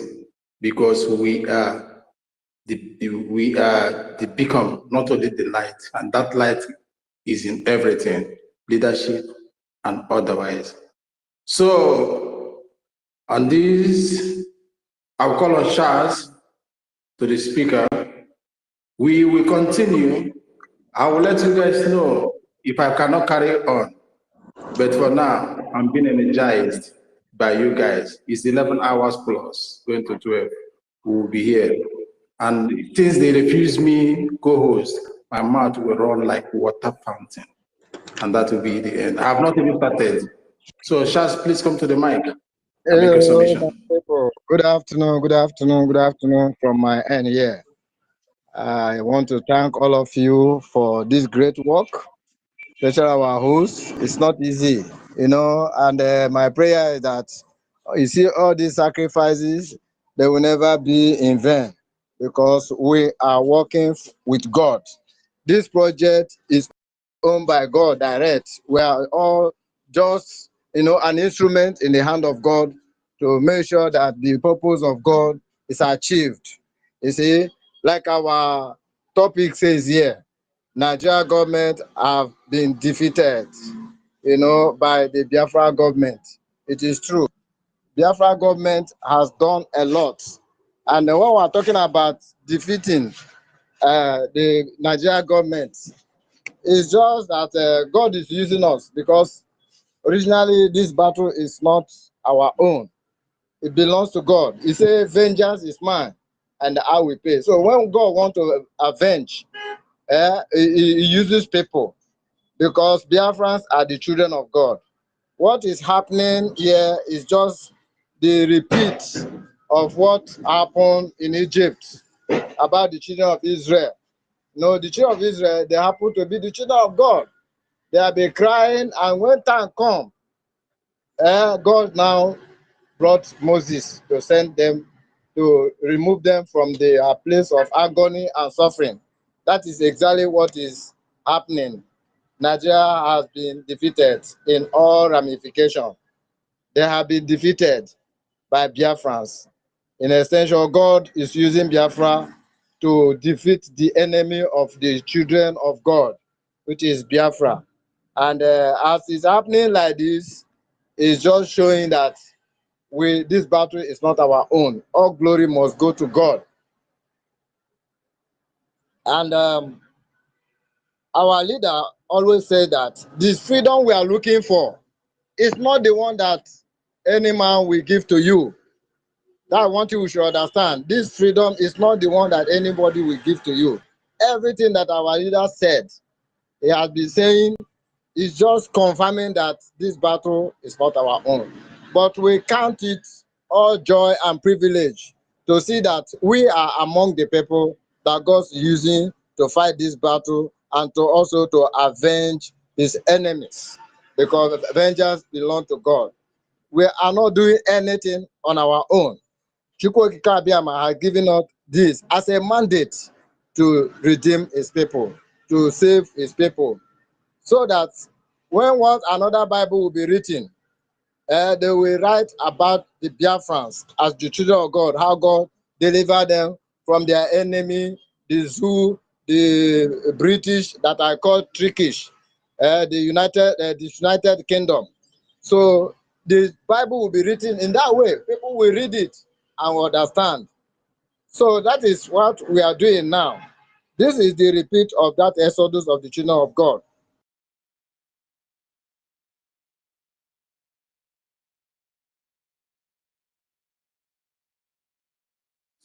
Charles, you're not coming out again? I'm not hearing you, Charles. Charles, Hello? are you still there? Am I coming out? Okay, now you're out. Okay, Continue. okay. You're out now. Okay.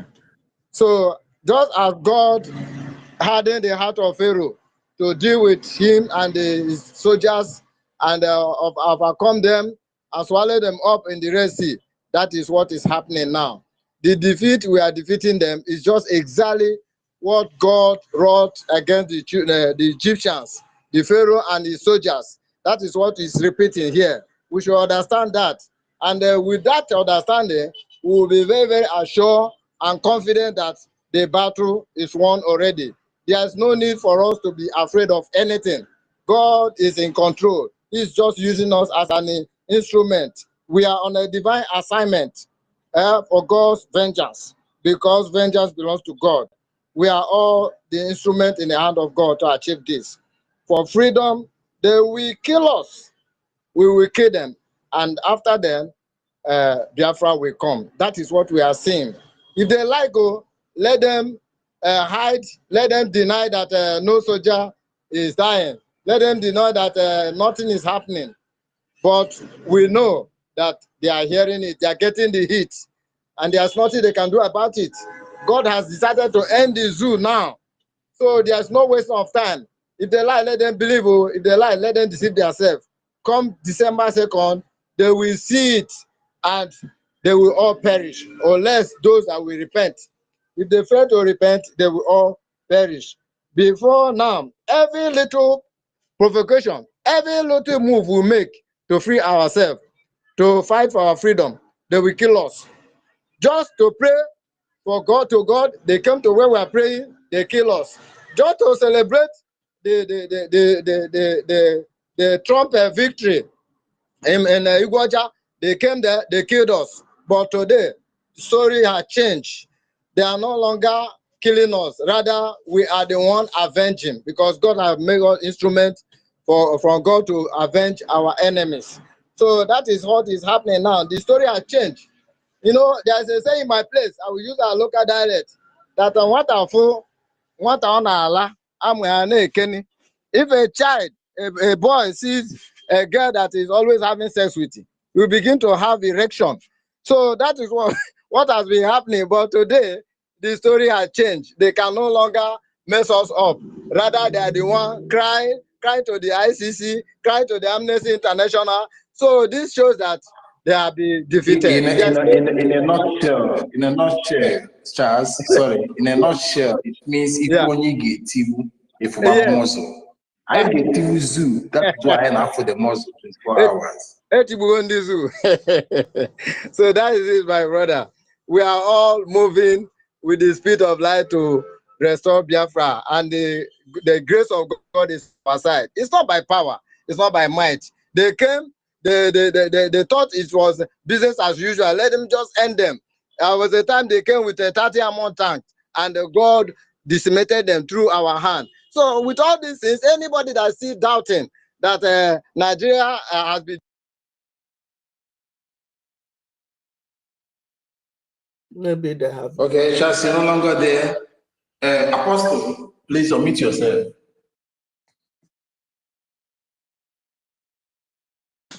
So they're supposed to know that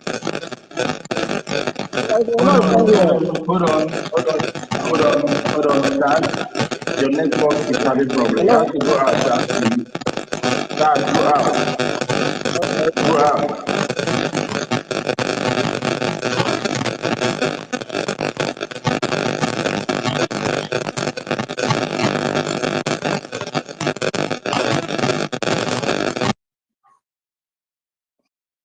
To Twitter and grab the mic. Apostle, it seems to be your own side this problem is coming from.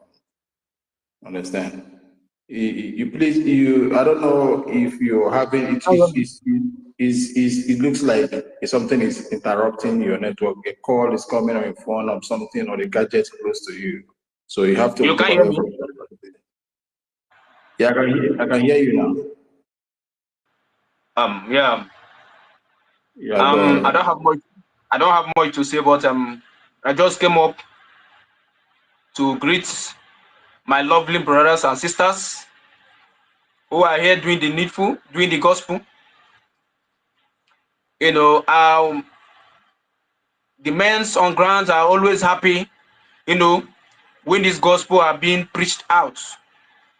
You know, it also encourages the children of Elohim to continue to do the needful to the terrorists. And that is the reason why I keep telling them that it is never over until it is over. We will keep decimating the enemies, those that don't want to allow our mothers, our fathers, our children to have rest of mind, adding to the hardship of the country. We will never also allow them to rest. It is now fire to fire, bomb to bomb, whatever they come with, we are equal to their task. So I don't have much to say, but I want to encourage each and every one of you. And for those who are hearing me for the first time, I remain your lovely brother. Let us keep preaching this gospel, because it's really doing a lot here back home. You know, and the one thing is sure, that after December 2nd, they will see our new dimension. They haven't seen the new one, but after December 2nd, they will see our new dimension. By then, we will tell them that we are equal to their task. When men come out, they will all flee in fear. They have not seen anything yet. They have never seen anything. But you know, one thing is always giving me joy: the way they keep wasting their resources. Do you know how much these people they spend in purchasing resources? Do you know the kind of, you know, weapons they bring to kill we Biafrans? Do you know the amount of weapons they purchase daily? They leave the terrorists in far north.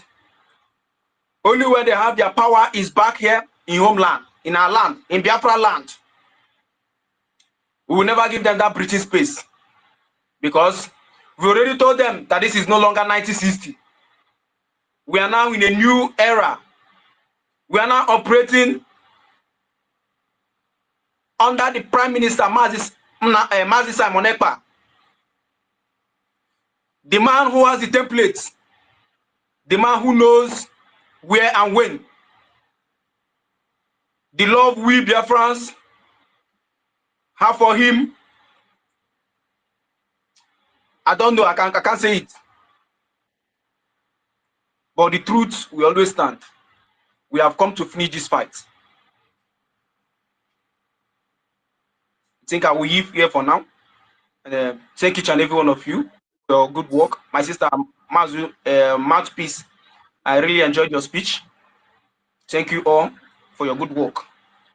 Men's Thank you. gallant, and we are doing the needful. Thank you all. Yeah, the God protect all of you. Thank you for that wonderful word. Thank you so much. That is what some people don't understand. I'm not talking about we here on the space. They are from just like the Abubakar that came. There's one man that came and said, Simon, I look at this man because he has a prime minister picture. I went to his, he requested for a mic. I went to his page immediately, and they are one of those people. He just put on that page to come and hack it. But God knows more than him. So there's one thing they don't understand when we put on this topic. Biafra government have defeated them. Just like our brother pastor said, you don't know the kind of mortar tank. You don't know the kind of tank these people come with on daily basis. And the army decimates these tanks. You don't know the kind of weapon these people bring in every day, every time. You don't know the number they come with. At the end, they never go back the same. It's defeat. It's pure defeat. Do you know how much we had millions of dollars we are wasting them? Not only money, we are incapacitated them. We are cutting hand, legs off for them. We are weakening their forces, their military strength. We have weakened them. Their morale is crawling on the floor. They can't, if it is a full conventional war now, they will be shouting for help from all over the world. They can't do anything. We have defeated them with this asymmetric war, jungle war. If you know if you know the extent of defeat these people have received from us, oh no. Let me just pause. Let's Mouthpiece make her submission before I continue. Because I will take you down, both economically and otherwise, diplomatically, so that you may know the kind of defeat we have given to these people. Biafra have technically knocked Nigeria out in a first round of war. And under this first round of war, is not the first round did not even complete each full minute. We have knocked them off. We have knocked the technical knockout, if an abafa. Pure defeat in all angles. Mouthpiece, unmute yourself. Thank you, Please, Brian. I wanted to address our brother apostle. I was the one who gave the Biafra Liberation Army Biafra angels, because the God said I should call them angels because they were sent by the gods. They are legion. When you are a legion, you sacrificed yourself. You were not looking at money or position or anything. You are looking from your heart. And I want to reiterate what I told Ross from the Liberation Army. And I called him Biafra Angel, and I said to him, look, I made the Biafra Liberation Army a promise, and I will host you guys in my house. I will host you. And because I want to thank you for all you have been doing, I will host you and thank you because the God said I should do so. And I want to use this opportunity to thank the Biafra Liberation Army. You don't know what you do, and you don't know what the gods say about you. And I want to tell you here and now, the gods are so happy with you because they gave Biafra a second chance. They gave us mercy a second time, and we grabbed it. This crop of Biafrans grabbed it with both their hands. With our prime minister, who sacrificed everything, virtually everything, to say he will now give anyone who is an obstacle, because our leader had so much soft heart, but he was not a soldier. And he begged, our leader, Mazi Nnamdi Kanu, begged for a soldier. And the gods gave him a soldier. Who is our prime minister, Mazi Simon Ekpa? And he gave Nigeria, gosi fa na enwere egbe na egbe, because ọ bụ na ịwụrọ mbe mmiri ọkụ, ọ mara na mmiri dị ụzọ abụọ. Ọ mara na mmiri dị ụzọ abụọ. Okay? So now I want to, like I said, I want to take this opportunity to thank specifically the Biafra Angels, the Biafra Liberation Army. May Chukwu Okike Abiama, the gods of Biafra, all the gods of Biafra, follow you when you wake up, when you open your mouth, when you step out to do exploit, to mesmerize the Nigerian, to mesmerize the idiots, the non-entities, the evil that wanted to come into Biafra land and mess it up. Biafra was the heart of Africa, but they balkanized it and broke it in pieces. Biafra angels, you're going to bring back all of them with our Prime Minister, Mazi Simon Ekpa, leading the way, and our leader, Mazi Nnamdi Kanu, embracing all of us and telling us to move forward. So Sorry, I just wanted, sorry, my yes. sister, did you call me? I heard my name, sorry. Yes, I wanted you to relay to the Biafra Angels. I gave the Biafra Liberation Army the name Biafra Angels. And I say, please, especially, though I've sent this message to us, to thank the Biafra Liberation Army for making Biafra proud, for all the things, the exploits, the mesmerization you guys do for Biafra. Chukwu Okike Abiama will not forget what you do, because you are the legion. You are not doing anything, you're doing protecting Biafra land and fighting back those who want to come and take our land. You were not fighting it for your own. Sorry, can you hear me? Yes, I wanted to tell you this. there is what they don't understand. They are still thinking of it. How do we get our weapons? How did the angels get their weapons?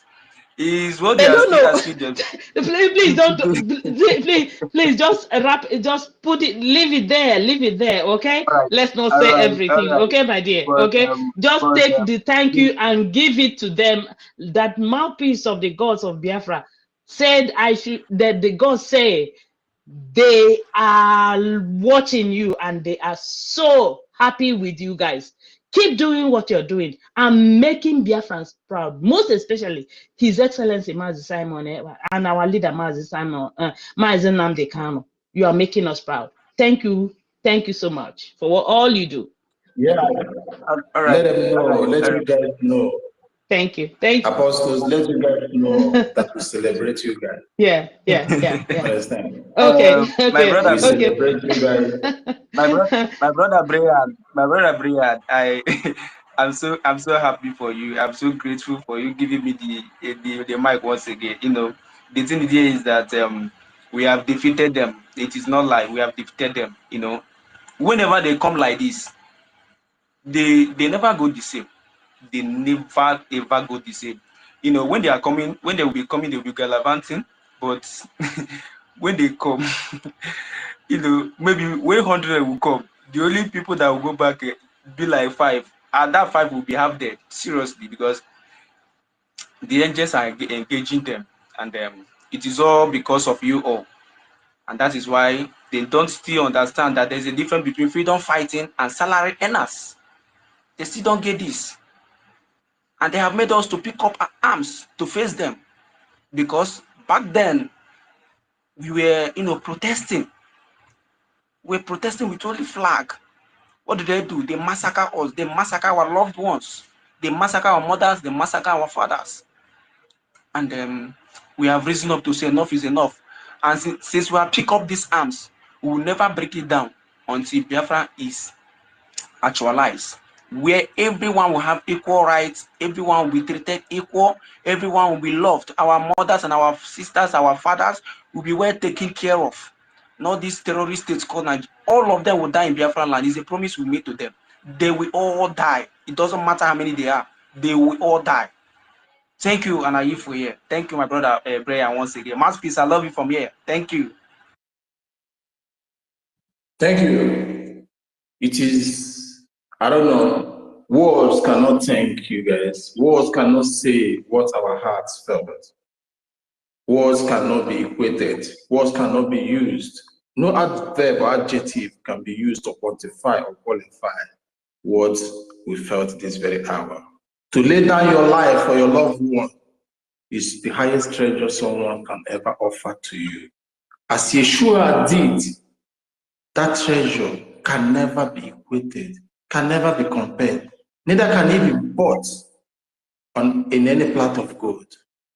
It is the highest honor. A man, it is the highest gift a mortal can give to each fellow mortal, laying down his or her life for their salvation, for their freedom, for the peace of the land. My brother, our health, our hearts all is filled with gratitude. Every one of us here, government, listening and speaking, all the ministers, our prime ministers, our heart is filled with gratitude. You guys have taken it upon you guys, and we Biafrans here will back you with everything in us, every blood in us, so that this cause, we all will come out victorious as we have already done. We have seen the light, and we will jubilate. I can't wait for that very day. We will clench our glasses in the land of Biafra, singing the songs of the land, lighting up the lights in everywhere. There shall never be night or day. Night will never fall, because there will be jubilation in the land. The earth will tremble of jubilation. The Chukwokika will come down on his majesty, a majestical throne. He will bring that throne to his kingdom on earth, and that kingdom is Biafra land. There shall be merry both in spirit and in physical. Those have gone before now, those that fought this battle, we have a cause to rejoice again. Our heart is filled with gratitude. We don't know what to say, but to say thank you, brother, and thank you all for all you have done and what you have and for all that you keep doing in protection of our motherland. May the God of Creator, may the God of Universe, water and sea, light, protect you guys at every cost. May He go before you guys and make a way and clear the way, fight your battles and destroy your enemies that are come forth. You will never see them. Thank you, and thank you, brother. Please, this GO, please, we have order. We don't open your mic, brother. Please, off your mic. Please, mute yourself. We go sequential. Even if in the hellfire there is an order, but we are not in the hellfire, we are in the land of the living. So there shall be order, and there shall be order in us. Thank you. I don't know, you and Win came in at the same time. Yeah, let me give you that opportunity again. Open your mic. After that, Win, we go. Thank you, brother, for coming on board. Rev, Gio, unmute yourself. Yeah, good morning, good afternoon, good evening, all wonderful, blessed people of Biafra.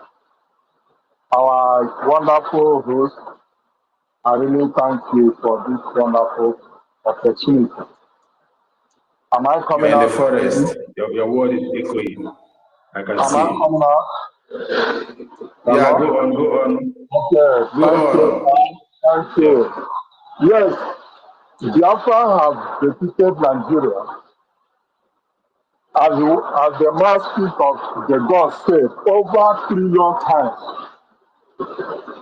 This happened because Biafra is a divine project, and that project, the time for it to materialize has come. And that is why God, by his infinite power, he brought our leader, Mazi Nnamdi Kanu, and our great supreme PM, Simon Ekpa, and all the honorable ministers of Biafra government in Homeland and the federal government.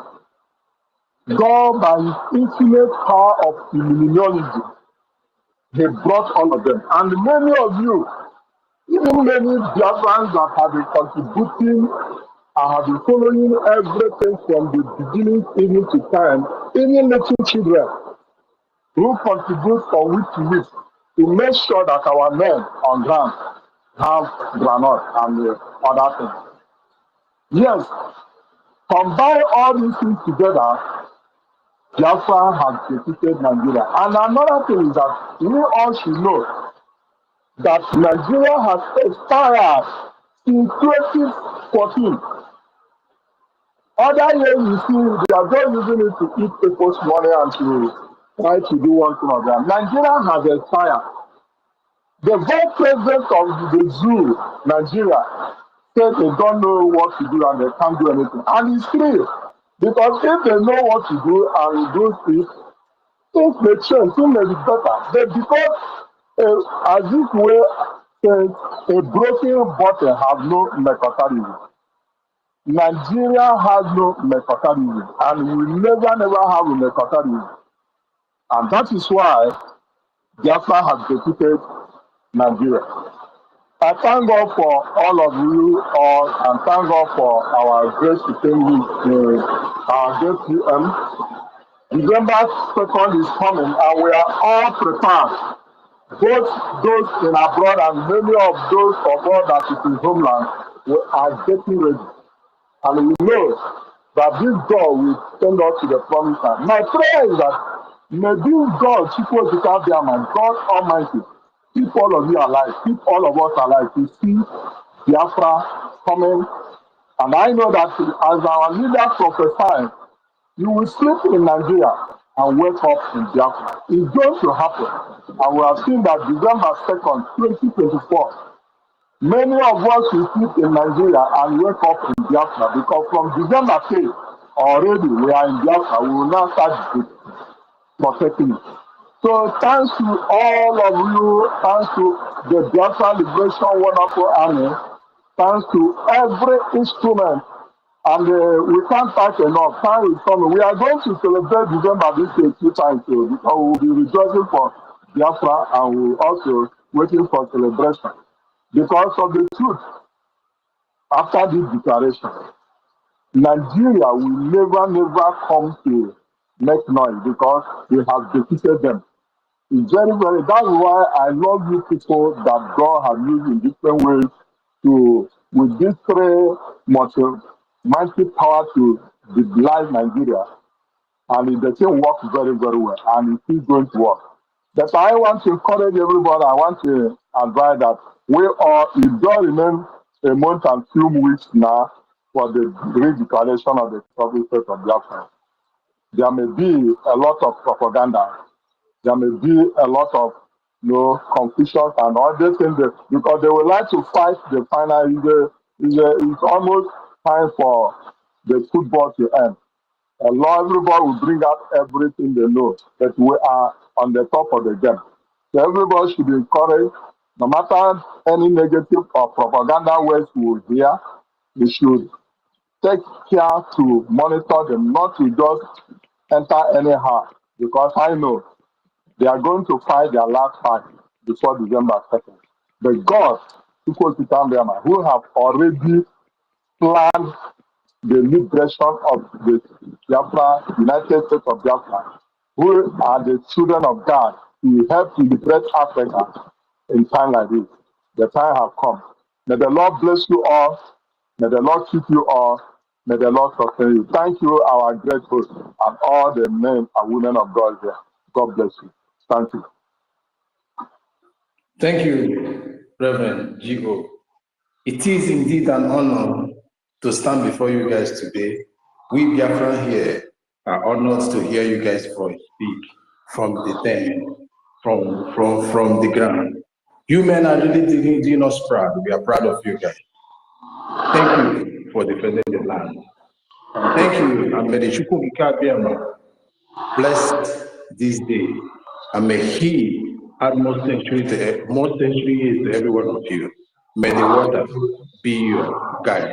May the air be you people's guide. May the light be you people's guide. May the soil you guys march on be you people's guide. May your strength be drawn from the air, because no one can wish air. May your strength be drawn from the sun, because no one can wish sun. May your strength be drawn from the soil, because I did Ebu. May you guys continue to defend the motherland. At the end, all for us we gather without anyone missing. To the glory of God, we have prayed. He said, he said. Thank you, brother. Win-win, according to the mic. It seems today is a blessed day. Men are coming to give us motivation. In fact, I feel like staying 2 days in this space. Mouthpiece, I'm staying 1 week. I'm not shutting down this space. Thank you. Brian, can you hear me? Yeah, I can hear you, brother. Thank you. Right there. I greet each and every one of you, dear friends all over the world. Today, I am happy. I'm very happy because I just secured a pass, to our convention. And I am happy because in few days, weeks time, I will be meeting with mouthpiece of the gods. I'll be meeting with the I will be meeting with my brother That'd be Benji, lovely. and I will be meeting with my brother Emeka. I'll be seeing to in fact, I'm very happy, but there's one thing there's a promise I made to myself. After that convention, I will be coming back to Enugu, my father's land, to pick up arms. Because when my father was about to die, he told me that whatever qualification of education we have, whatever we think we have, and we don't have Biafra, we are just as useless as anything. So for the sake of my kids, I'm gonna do this because I know they are not gonna give up, and we too are not gonna give up. I am going to come back. I've totally, by the 1st of November, I'll resign from everything I am doing on this face of earth. I'll drop everything down and then face this restoration of Biafra, because that's the only thing we've got. My joy is not because I'm going to meet you guys in Europe. My joy is that after meeting you guys in Europe, all of us are coming back to Biafra land to celebrate. And I have been very happy. Like, I am so happy. I've never been happy like this before.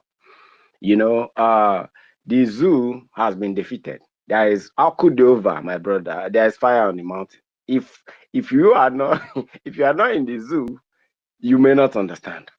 The zoo has been totally brought down, has been destroyed. And so I want to encourage each and every one of you to keep the fire burning. Keep it burning, because this zoo contraction has, taken us on our way. Sometimes I'll look back and I'll say to myself, how can we, the indigenous people, be looking at these people, menacing our generation? How did we get here? I don't sleep anymore, because sometimes I'll be like, how did we get here? You see somebody who has PhD, but he can't reason properly. How did we get here? How did we get here? And God answered my prayer by bringing Simon Ekpa, our prime minister. I will be seeing him soon because this man made me happy. He's the only man that makes me happy. Any day I come on internet, I will be happy because he makes me happy. A man who single-handedly destroying the zoo on broad daylight. This is the highest achievement I've ever seen on earth. On face of, I'm being honest with you. I have never seen this kind of thing before. If you have seen, tell me. Man, zoo is down. If you are not in the zoo, you will not understand. Zoo is currently down. There is nothing happening in the zoo. Is down. Is down, totally down. Yakata. The Afongers know they can't hold it with lies. They know that they can't do anything about it. They know that everything is already down. There is nothing they can do about it. There is not absolutely nothing. And it will continue like this. My joy is that Biafra is coming. That's just my joy. And I want to thank you so much, my brother Brian, for hosting this space. Of course, Biafra, we have defeated them since for a very long time. You know, and Emeka, the reason why I tried to join your space and it wasn't connecting. I don't know why. I want to thank you, each and every one of you. See you guys on the convention. I'm much happy. Like I'm very, very happy. Thank you so much. Ugo Chukwu, I salute you, my brothers. I greet each and every one of you. I will call you, You my know? brother. Just being busy. We'll talk, eh? Thank you, thank you. God bless you. Thank you, win-win. It is indeed a win-win for us all. Who lives? That is the question. Who lives if Biafra dies? None of us will never live. Life will not be sweet any longer. So in order for Biafra not to die, we must sacrifice that which is sacrificable. Even something that is not sacrificable, we will put it online to save this motherland. And we have done so, and we are doing so. That is why you are seeing this great, tremendous defeat being melted to the zoo called Nigeria. We will offer everything within our reach or otherwise, because this is our last hope. It's just like when in a life of football match, when you are fighting, when you are holding on to your score, and there is this injury time, what do you have to do? You will fight to defend your victory till you hear the last whistle. Our last whistle will start from December 2nd, and that is when it's going to start. And that is when the life, when we have this breath of a new fresh breath, we may because we know the end is near. Ona de gonso umu Biafra. I posted this in February. When the Prime Minister announced the date of convention, 29 to 2nd December, I tweeted and posted it. Ona Adigonso, because again, our home is closer than we ever expected before. We are home more than we want, as in more than we have ever expected. So you all can see that the handwriting on the wall. The defeat. Mouthpiece, cancel this your request and request it again. I've been trying to bring you, but it's not working. So cancel it and request it for the mic again. So we will do everything humanly possible or spiritually possible. If it means selling every property we have, we always do that, because in Biafra land, there are and there will be an opportunity for better tomorrow. The today we are living in various parts of the world is not roses as we may think. Don't forget, not what you are enjoying is not permanent. What we owe, the houses you owe, what you bought, the houses you bought, can be revoked under what I call alluvial law in the United States. You don't owe a house, you owe a land. They can revoke it, and you will be left with nothing. So you are not really assured of the life you're enjoying, the luxury you're enjoying. You're not assured of it. You can be sent home anytime. They have the law to revoke it. Your citizenship can be cancelled at any given time. You cannot query them. You are not citizen, not by birth. is by nationality, dual nationalism. Even if your kids that are citizens by birth is nothing, because that is not the state of the origin of the parent. Everything can be revoked. And when that is done, if you lose Biafra, where would you go?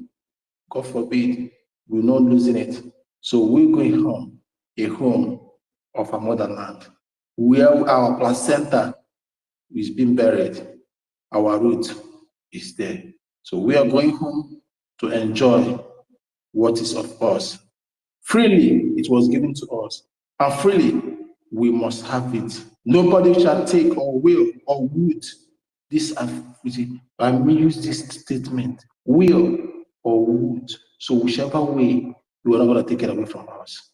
It belongs to us. It is the right from father, from great to grand to the child, to the child to us. This is how it moved to this fourth generation. And we are the end, and we shall bring this joy that people have longed. Thank you. Every one of us will do that as we have been doing it. We must continue. We are seeing the defeat our government is giving to them all. So we will not relent. We will not stop. Remember, if you have not given Biafra that which cost you something, you have not started. If you're not giving Biafra that pains you, you have not started. If you are not giving Biafra that your time, you have not started. If you have not received insult, joke, when you are preaching about Biafra to people, you have not started. Until all these things have been meted on you, when you speak, they call you different names, then you know you are making a headway. It must cost us something. Even if it is an insult we receive, that is when you know that you have landed. So the quest for the freedom of the United States of Biafra is the quest for us all. No one is exempted as long as you are a true Biafra. These chosen ones that MNK called for their mother's womb, I never for once become an IPOB member. Even when MNK was out broadcasting, I will only come, they play his broadcast, and listen to it. I used that my original Twitter thing, listen to it, and to go out and do what? Go my way.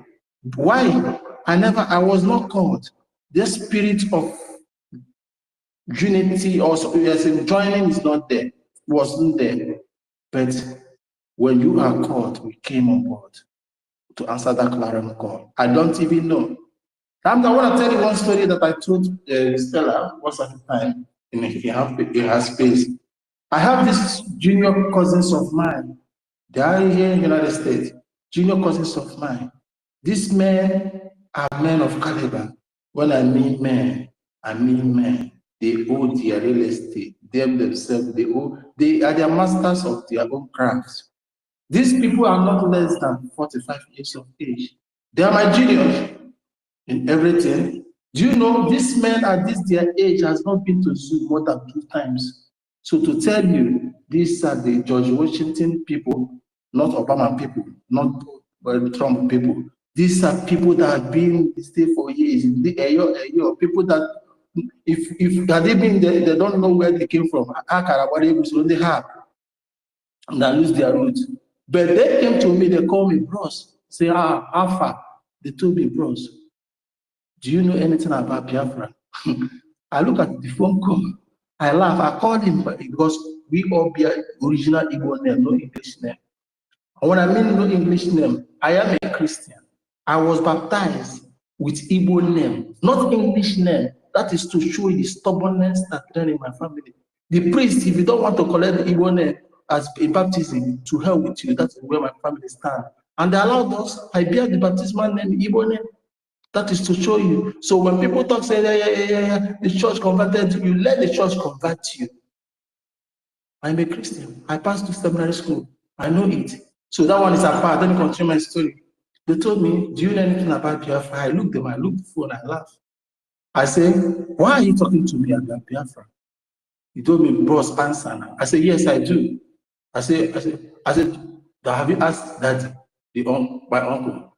Because the dad is a well-known person in the United States of America. When you speak of government, I don't want to disclose everything. He said, yeah, I forgot about the old man. He told me they told me that the gods of the land came to them and spoke to them. My brother, my sister, looking at these men that speak Eyo, that have not been to Nigeria more than 2 times since their age, I know them, and we know for the gods to come to these people and spoke to them. I said, are you sure of it? They started telling me what they said. I said, yes, I believe I am in Biafra. So the guy was telling me, hey, I listened to, I asked him, what have you learned? I said, yes, he have browsed it, he have made research and everything. He listened to Bam Bam Bam. I said, sure. I asked him, do you know Simon? I said, yeah, I'm listening to him. When I come back, I got some nutrition. I said, so this has become a reality. That is when I say something is still cooking, which some people don't know if you are not visited. Why am I saying this? I gave this because these people knew nothing except the ones we told them. Although we tried to guide them in speaking Igbo, but they speak it cut and join. Understand? We never be English names. We be a correct original name. If you are a church, you don't like it, to hell with you. You don't change us. We are stubborn to that. We're fanatic about our origin. And they are doing so well when it comes to the nation. So it's not all about, yes, the God spoke to them. They are doing so well. When I mean well, when each time the county, the state is being called in America, man, my family we are representing. Big, not small. So what I'm saying is this: we are all called because the appropriate time is now, and that was why you see them coming forth. Men and women that came forth are not people to be pushed around. They are not people you will tell nonsense. We are no nonsense people. We are so much as in focused on this mission. Anything that will deter us from this mission is being cut off immediately. And that is what it is. So Biafrans, I'm proud to find myself in your midst among these people that have been called. It's an honor for me to serve you and host you on this space and co-host sometimes and even speak on sometimes on various spaces. I am a humble servant. I will remain. On that very day, we will let ourselves open. We will know each other. Then you will know Brian Williams is it's not my name. We all bear that native names. Thank you all for coming. And we will continue. I still gather strength from you guys. So Ugochukwu, I recognize your presence. Shuko, I'm gonna bring you to mic. But choose, okay, or meet yourself. You have something to say, sir. Mr. Brand, the man who Tala Obiago. I look at Tala Obiago today, honestly. I praise you. You tried holding the space all along for hours.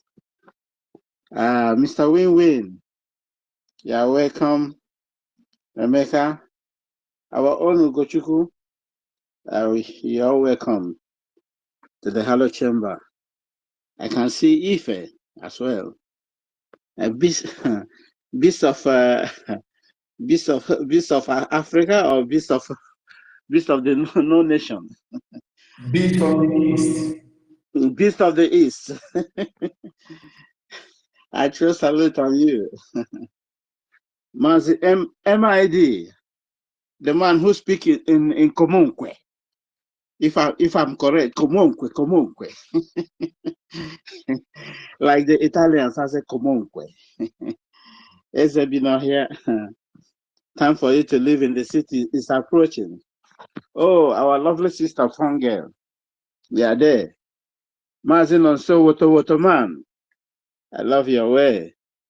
Jesus is love. Oh, Mazin Cyprian. You are there. There we know. You see, you are not forgotten the mouthpiece of the gods. You are also there. Biafra has finished Nigeria entirely. Like what they just come up yesterday to harass us, to know what we are gonna do about our leader. It's just this is just a ordinary shake, but we have known all those diagrams. You know, they don't know that they are holding our gold, and our gold they are holding. When it start burning on them, they themselves will say, "No, we don't need him. Please, come on, take him away from us." Time is approaching. When the heavy rock will strike on them, what we even nobody will know. Like our PM said, it's gonna be that is mysterious. Sorry to interject, our brother Benchik. Sorry. I just want to let Brian. Thank you for having me, because they've been kicking me out like hell. Makaima that light and darkness never mix. The moment the light comes in, the darkness gets jittery. So I just want to thank you. I'll come back. Let me sleep for at least 2 or 3 hours, and if you are still on, I'll come back again. Thank you, Benchooks, for You're allowing me. welcome. Thank you, darling. Thank you so much. I love You you need all. it. You need it. Thank you, love. Okay, all right. Brian, try Obiago. I'll still Try Obiago this time around. I'll still be listening until I fall asleep. Thank you, love. Thank Honestly. you so much. Yeah, by special grace of God, we have run 12 plus hours, 13 hours now. Oh my Honestly. goodness, it's You know, that time our leader used to evangelize. He said there are people meant for this call. There are people born for this call. Before they were born, they are already created for this call. So this is what you are doing. You are the men. I told them, if you like, don't allow me to propose somebody. This month, you will never stop talking. Research is what Of I live course. for. We're not gonna give up. History is what I eat. Non-stop. You know, non-stop. We're not gonna give up. This is that light from Jerusalem. They said that light will not quench until that history is made. That is what you guys are doing. I love you all. Thank you so much. Everyone here, your here is not a waste. It's not a vain, in vain. You are here to make that value become value in the eyes of men. Nigeria has no way. They have, in every condition, in every way, they have lost. They know that they're completely lost. I'm betting it with my own distance. The moment we declare the nation, the moment the nation is declared, they're not they're not gonna hold us, because who is gonna fight for them? Is it all these 16, 17 old years boys? Boko Haram, they just pick from nowhere. Are they the people who is going to fight us? Fight our angels? You cannot even see them. Are they the people that are going to fight? So I want everyone to be meditating, you know, to look far back, look what we have gone, how far we have been to this extent, how far our leader started this journey when he took over from Wazirike, then surrounded himself with moles. I call them moles. All of them they are moles. I can't see any single of them, any of them that is surrounding him that can say, "Oh, this is our master. This is what I heard from him." None of them is doing it. He pick none of them. You can't see any of them. This is just it was just like that parable they used to tell us. Some fell on the road, some fell on the rocks, some fell on the seed, on the normal soil. Some fell somewhere. At the end of the day, even though the ones you prepare, you know that they are the real one, you get nothing from them. This is how these people just melt themselves away. And God, in his own infinitive mercy, said, this is my own people. And choose that Joshua of our time being our prime minister to lead us to that promised land. And that promised land is approaching. So everyone has to be very, very be very, very agile so that you don't miss that road. You don't miss that very journey. Because to get to the promised land, you need a lot of courage. You need a lot of strength. What is that strength to make it happen?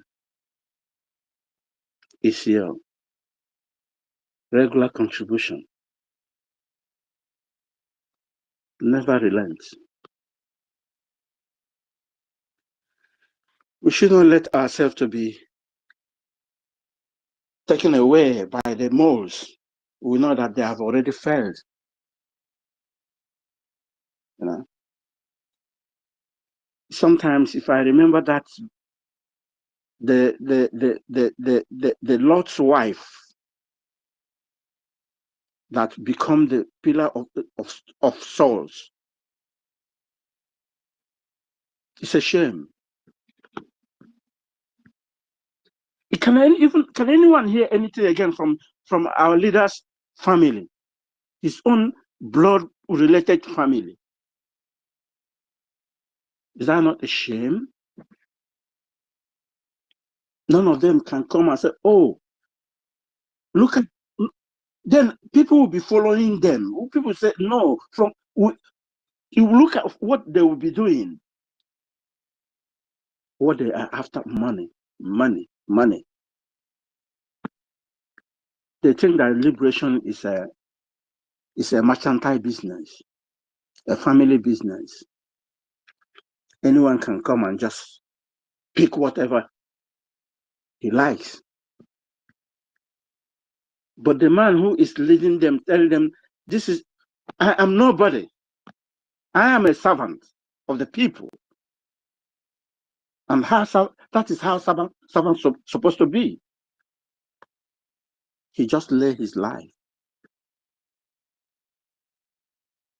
Now, still people are still doubting it. Some idiot ass after business. Look at what is happening in old Anambra State, old Imo State. Everywhere is chaos. They are not thinking. What they're after is an election. They give them some bags of rice and with little change, and they sow their soul. Then tomorrow they start crying. They start wailing. While they have already sold themselves to the evil. Thank you all for what you have been doing. I think our leader, wherever he is, I think he'll be meditating of all of you who are doing that right thing, who are quaking the zoo, shaking the zoo. I can see, yeah, his kidnap is completely useless. All the money they have spent is completely useless. I feel those that collected that money, they will pay that money. They will pay the price in 100 folds. Very soon, they will be coming to them one by one. We spend such a money. We spend. You have to pay back on it. Very soon they will be coming to them one by one. Even Biafrans will not even touch them. Most of them will be facing exactly what Ahithophel faced. They will be killing themselves, committing suicide, because they sold their future. They sold their grandchildren's future.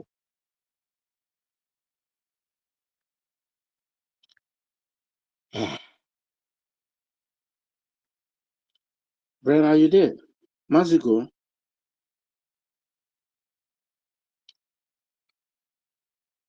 I can't see anyone. Brian, are you there? I can hear you, brother. Go on. Okay. When I could remember when we finished school, Babangida told us that they are the people who they are born to change the system. They are born to change the system, to change the demography, because they found that during that time they found out that the Biafrans, the Easterners, are more in the military, are in charge of the military armor everywhere. Then when they come up, then they started blending into the system, then removing our people, bringing us down.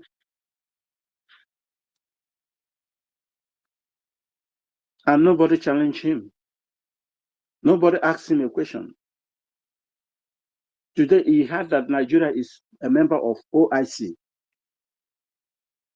People doesn't know what that word means. Organization of Islamic countries or conference, I don't know. But you think you are in a secular state. Why our people doesn't ask questions? Why? Everybody's there.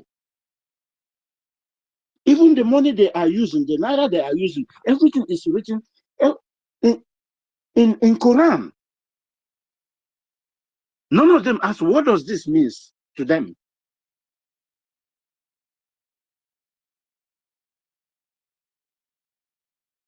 What they're after, just, get money, get millions, buy a house in Lagos, do everything, not even in their own land. They keep on singing their songs in a foreign land. A shame. How can a lion deliver to a goat or a sheep? Is that not misery? Our people lost their values completely. They remove history from the school, and no one asks why. Tomorrow, you come and tell me that you have professors, you have elites, you have dignitaries, but you have lost your value to the vulture, to the people who doesn't regard you as anything at all.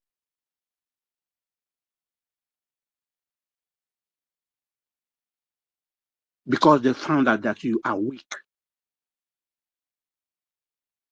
How can you make yourself great again? How can you let the world know that what they are calling is not what you are? That is what we are doing today. To let the world know our pains,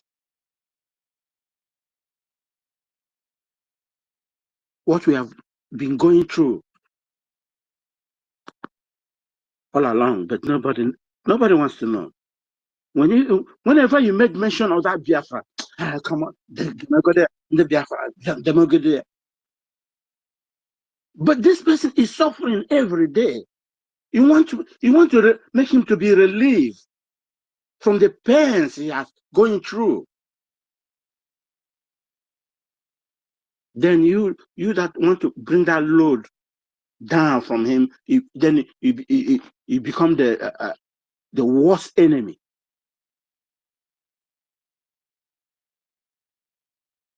If I tell you the kind of insult and a kind of attack and different I have got, because come, let us come together and make this thing happen.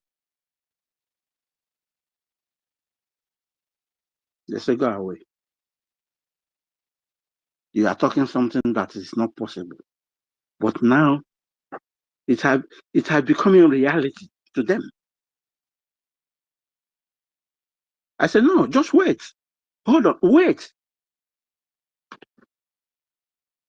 Wait until when they come to your house, to your home, it cannot even travel home again. That time you know that it is no more business as usual. I think I can see someone raising hands. I hit my mic now. Thank you.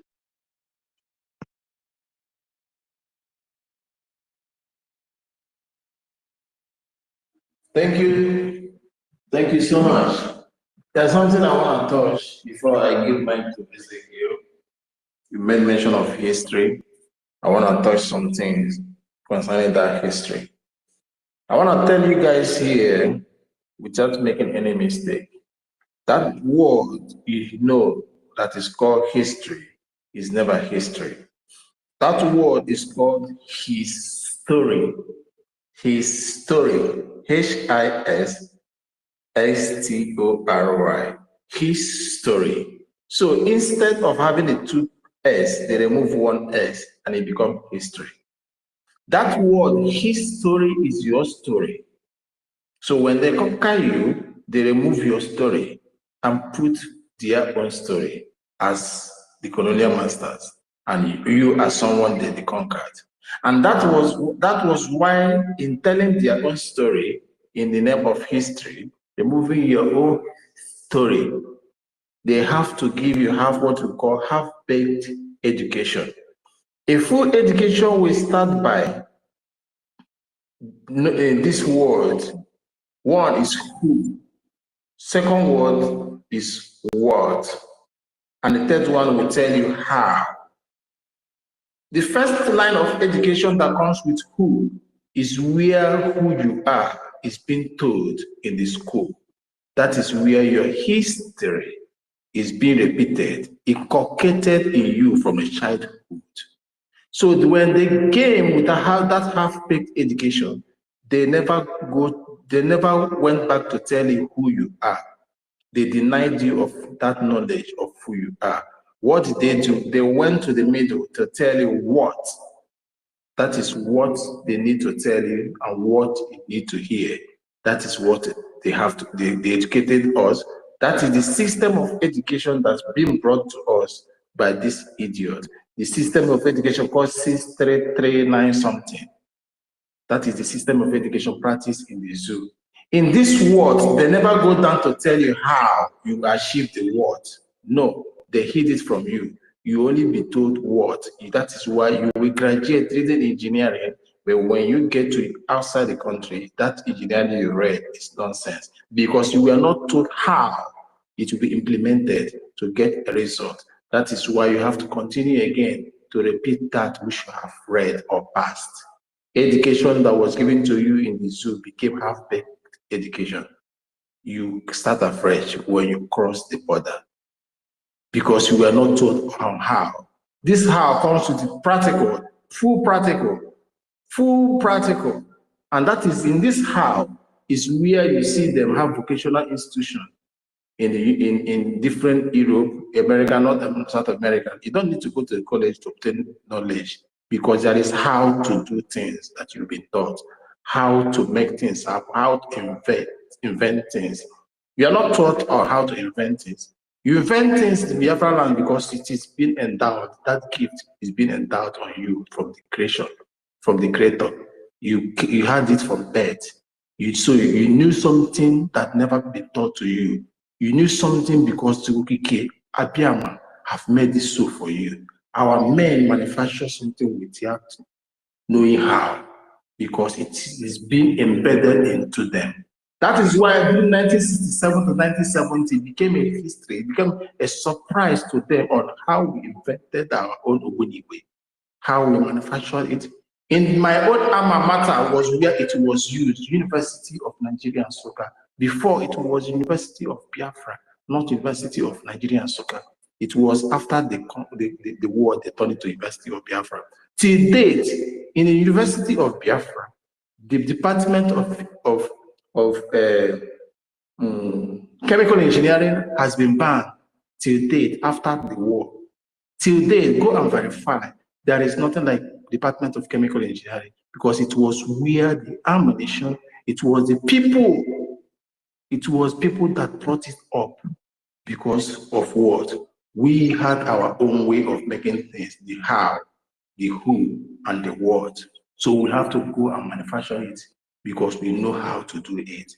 After that, they kill the how of making things happen in every education so that you cannot rise again.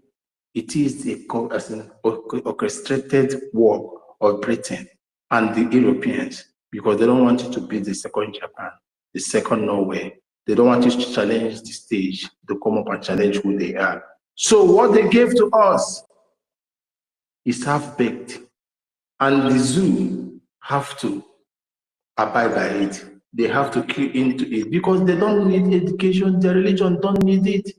They don't need the Fulanis. They has nothing to do with it. They are nomadic. So this who, what, how system of education is useless, is meaningless to them.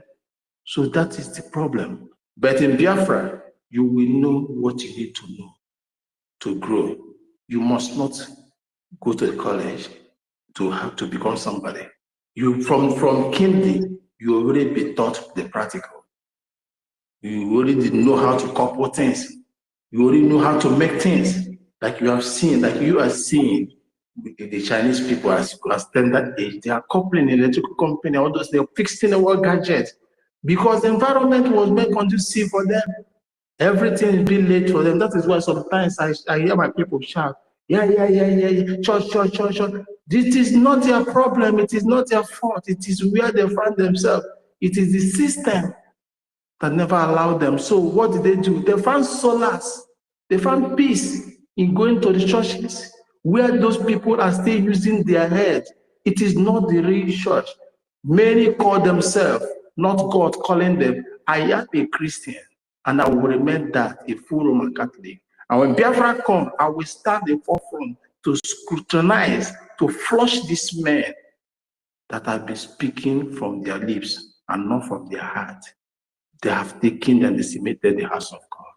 They have propagated the false prophecy.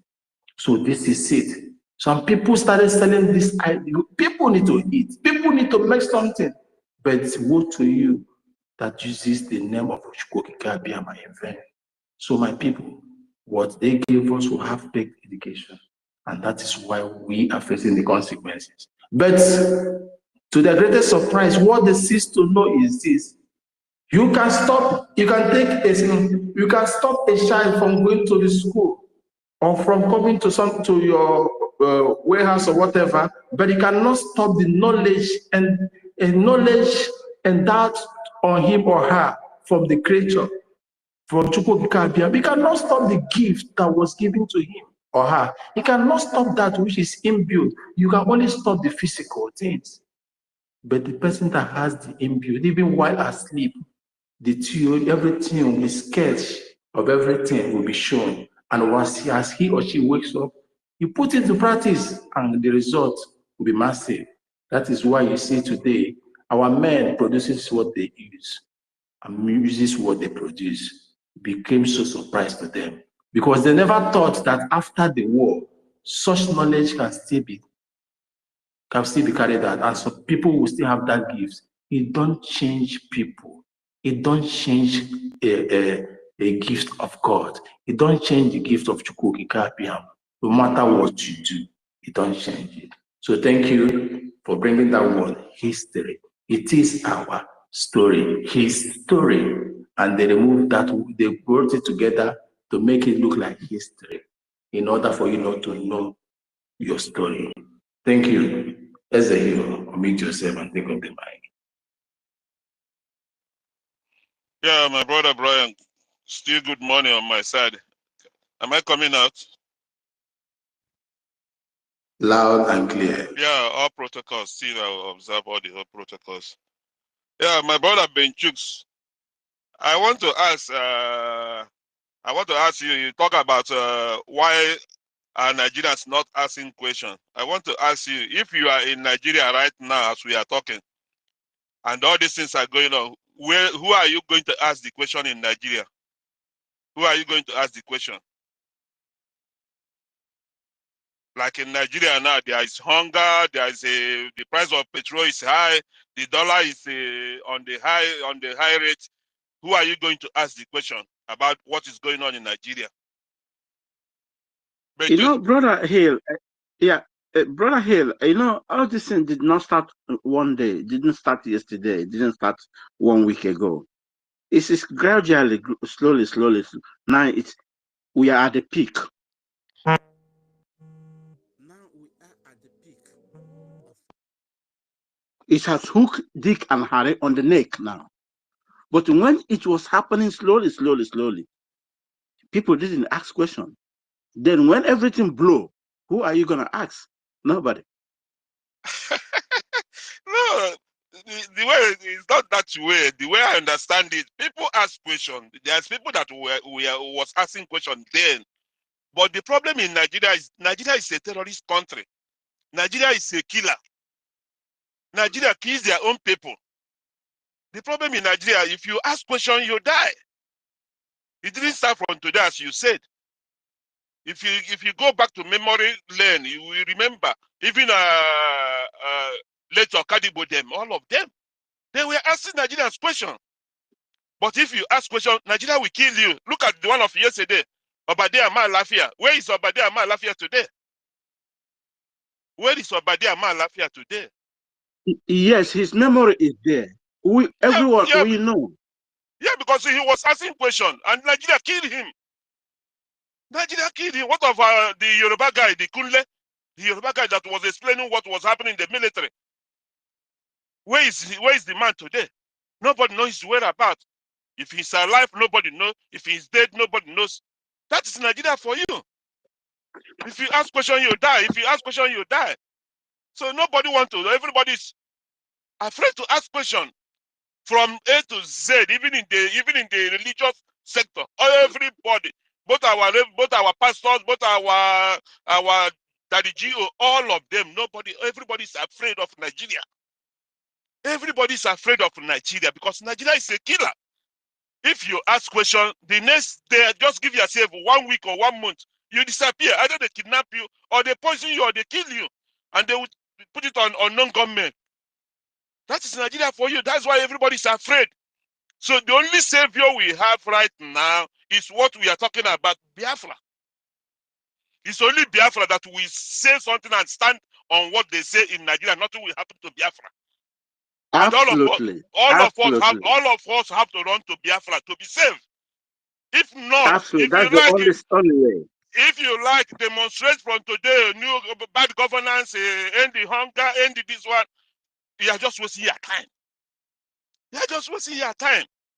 Now all the obedience, all of them now are talking about 2027. 2027. Last year was 2023. They did the election. 2027, 4 years. After 2027, 2031, 80 years have passed on your life. Wasting your life for nothing. Do you know what is 80 years? 8 good years. Do you know what is 8 good years? Somebody that wants to achieve something in this life, within 8 years, you have You have become billionaire or millionaire. Elon Musk, how many years did it take Elon Musk to become the richest man on this planet? Mark Zuckerberg, how many years did it take Mark Zuckerberg to become the richest man? Or Jeff Bezos, how many years does it take him to become the richest man? And you just waste your 8 good years just campaigning for somebody. That is somebody that you didn't even know that you are existing. Eh? Because look at all the age of all these people. All of them are above 70 years of age. They finish everything they come to do in this life. They're just wasting your time. They are just wasting your time. Look at the America now. The Republican vice president. It's not up to maybe for something years of age. It's for something years of age. Obama, how many years was Obama when Obama became an American president? French president now. Macron, how many years is French president? Canadian president, how many years is the man right now? And they are there shouting. That we just need to tell ourselves the truth. The only savior that will save us right now is Biafra. That is the only hope we have. And I'm encouraging every one of us. Don't go and hide on the fence and be waiting for somebody to do it for you. Just come into the game. Come in. It's very simple. You don't need there's not too much job to do.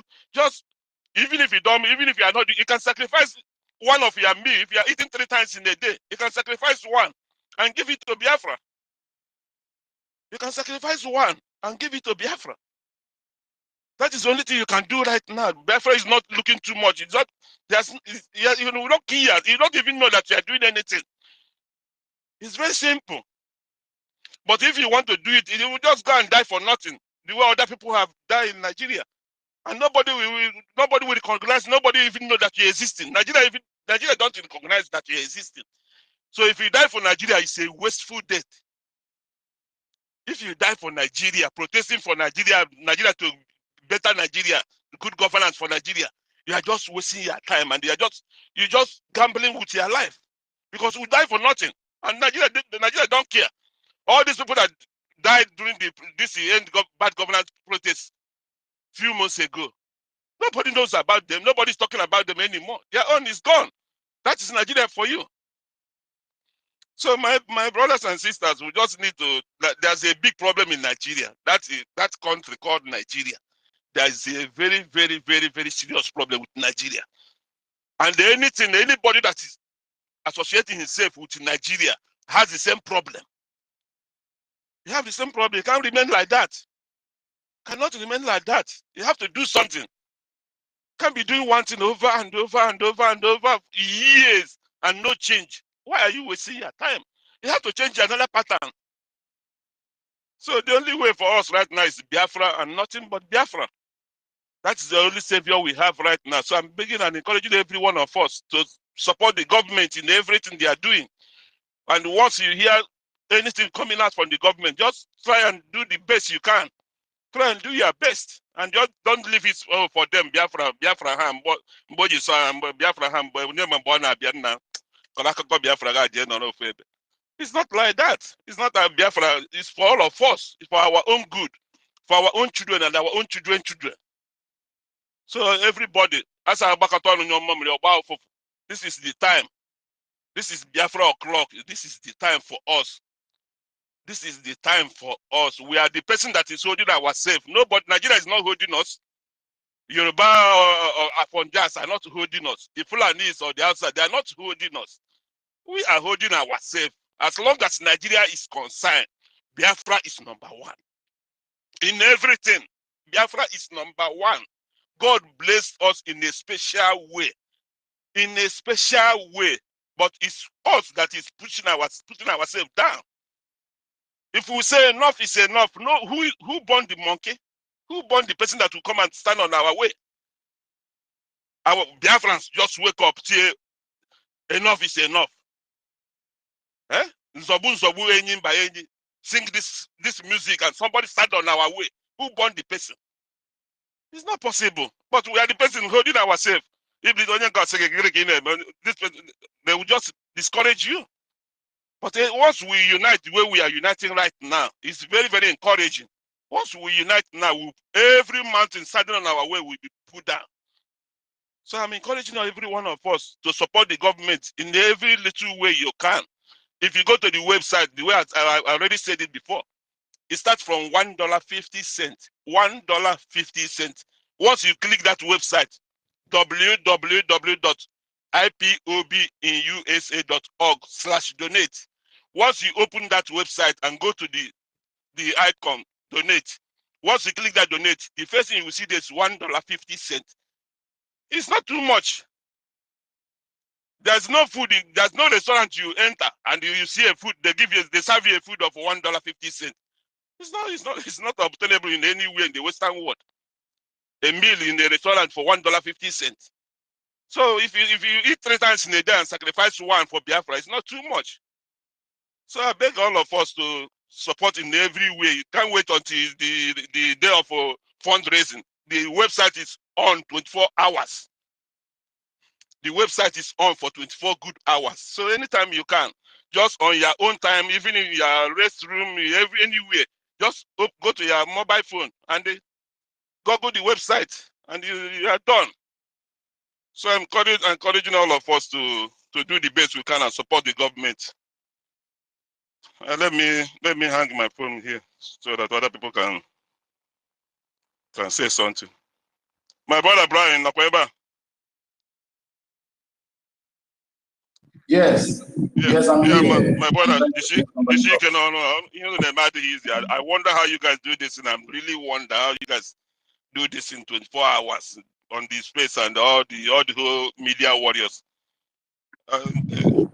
So, God, it's not my friend. We will please go out and come back again. I'm finding it difficult to bring you to speaker. Cancel that request and request again. Yeah, so there's something I want to keep in from. Thank you, brother, for that submission. Yeah,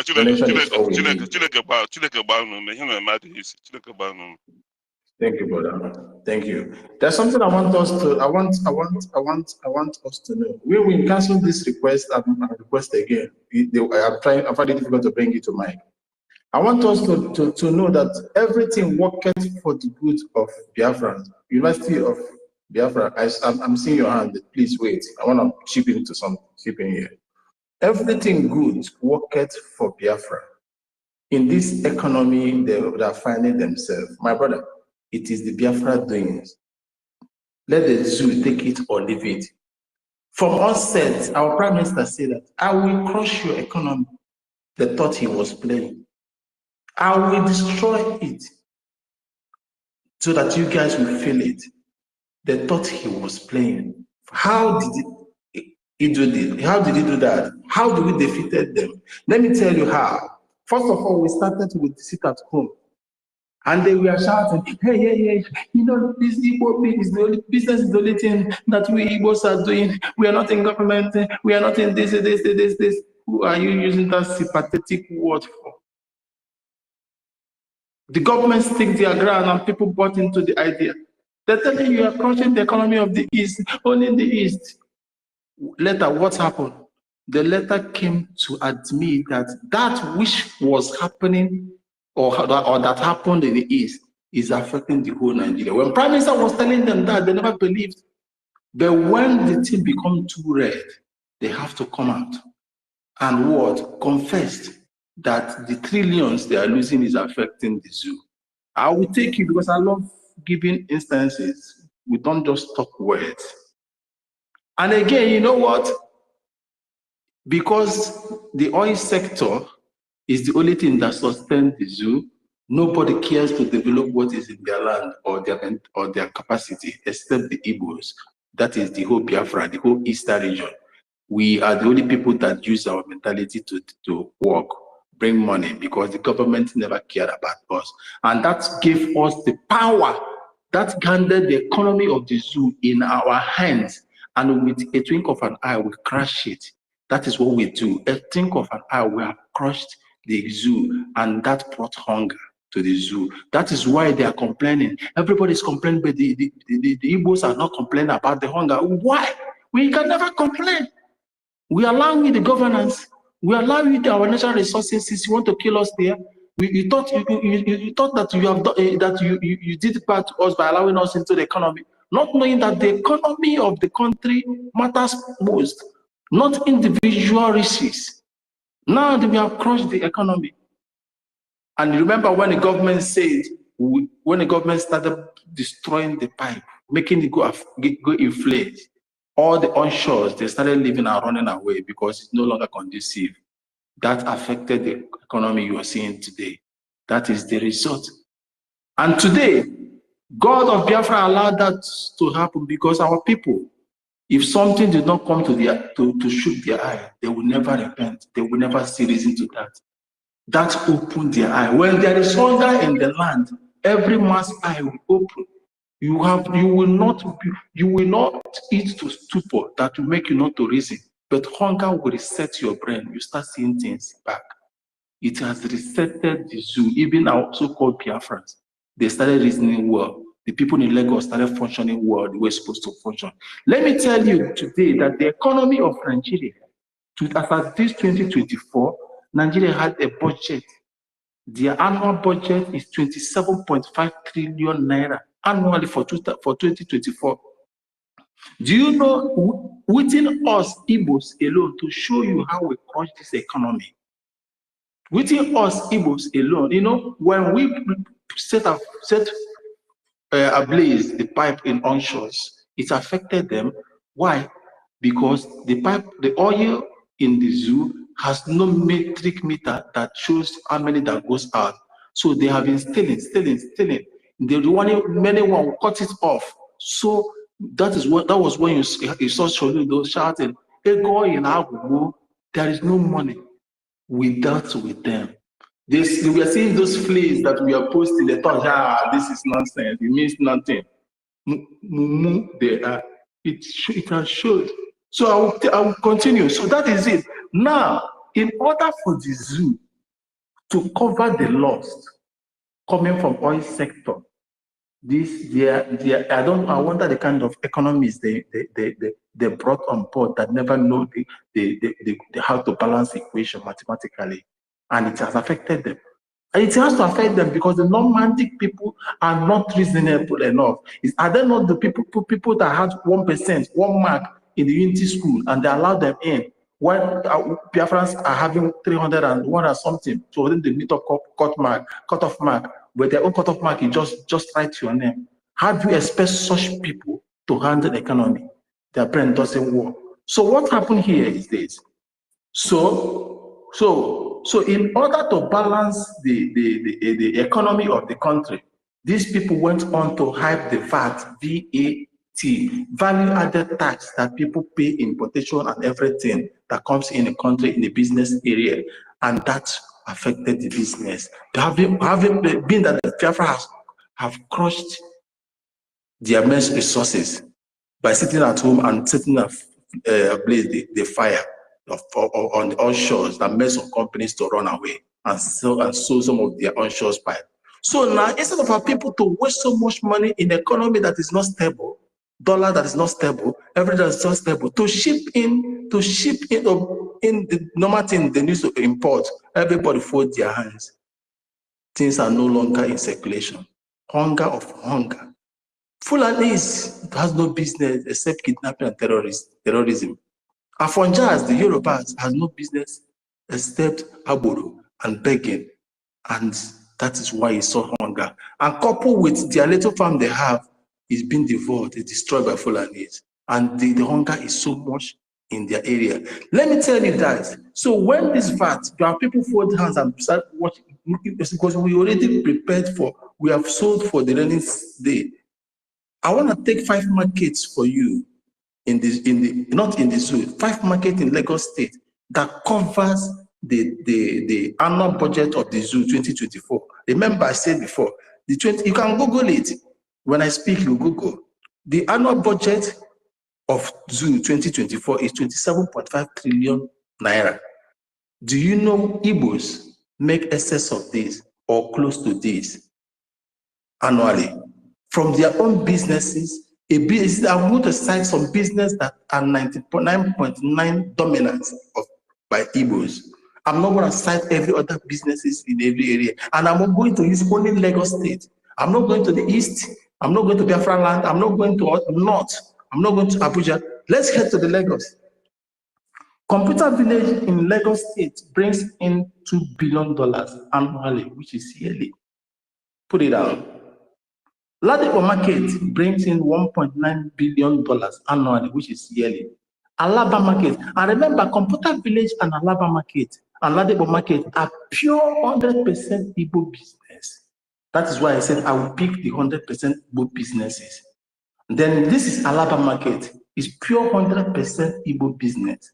And do you know how much Alaba Market brings in? Alaba Market brings in $4 billion annually. That is yearly. Then when it comes to Balogu Market, this Balogu Market brings in $2 billion annually, which is almost 90% Igbos. Understand? Then this is Trade Fair Market, the place that Ojukwu went and wept and cried, say, why, my people, do you have to waste this kind of money without coming home? That market alone brings in annually 1.9 billion.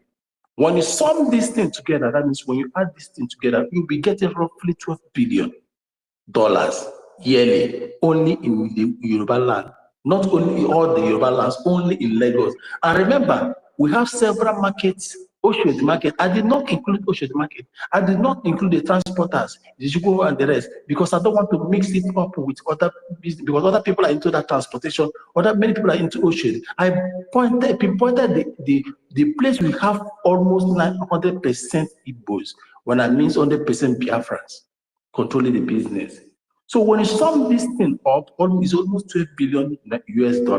And when you count it, you times it by today's the dollar rate in the market, it will give you roughly 12 trillion naira, close to 12 trillion naira. Remember I said before, Nigeria budget is 27.5 trillion. So see the difference, only us in one section of Lagos is equaling this money. But remember my people, that this record is below what these people put in, because Lagos State has to cut it in order to save for their pause and their political ambition. They don't give the exact history. Because if it is 1.2, if it is 5.2 billion, they will say it's 1 billion. They took the other one. You know what it is? This is Nigeria for you. Like this one that is 4 billion, it might be 7 billion. Understand? Everything in Nigeria is false. Understand? If it is 1 naira, they will 5 naira, they will is 0. Understand? When you see 1 naira, know that it's 5 naira. So this thing alone, when our people bought into this, when sit at home became fire, and the actions have been carried out on pipeline, now it's affecting the economy. There is no money to steal again. Oil is not coming like the way it's supposed to be. Rather, they are using the oil money to in advance. They give oil money in advance. They use it to borrow money in advance. So they are paying for it. And there is no other way to subsidize those things. Rather, that is where you see the increase, the high increase in VAT. Everything, importation, cars, everything was more than 200%. I did not put the money they got from importation, that is Nigeria MPA authority, which you know that 90% are Biafrans doing those importations. I did not go there. What does that tell you? We hold this country by their scrutum. We are the one crashing this economy. So whether they know that the actions of Biafra government are the one crashing the economy. And that is what we wanted, economic sabotage. Because we cannot be feeding you and you're burning our markets, destroying those livelihoods.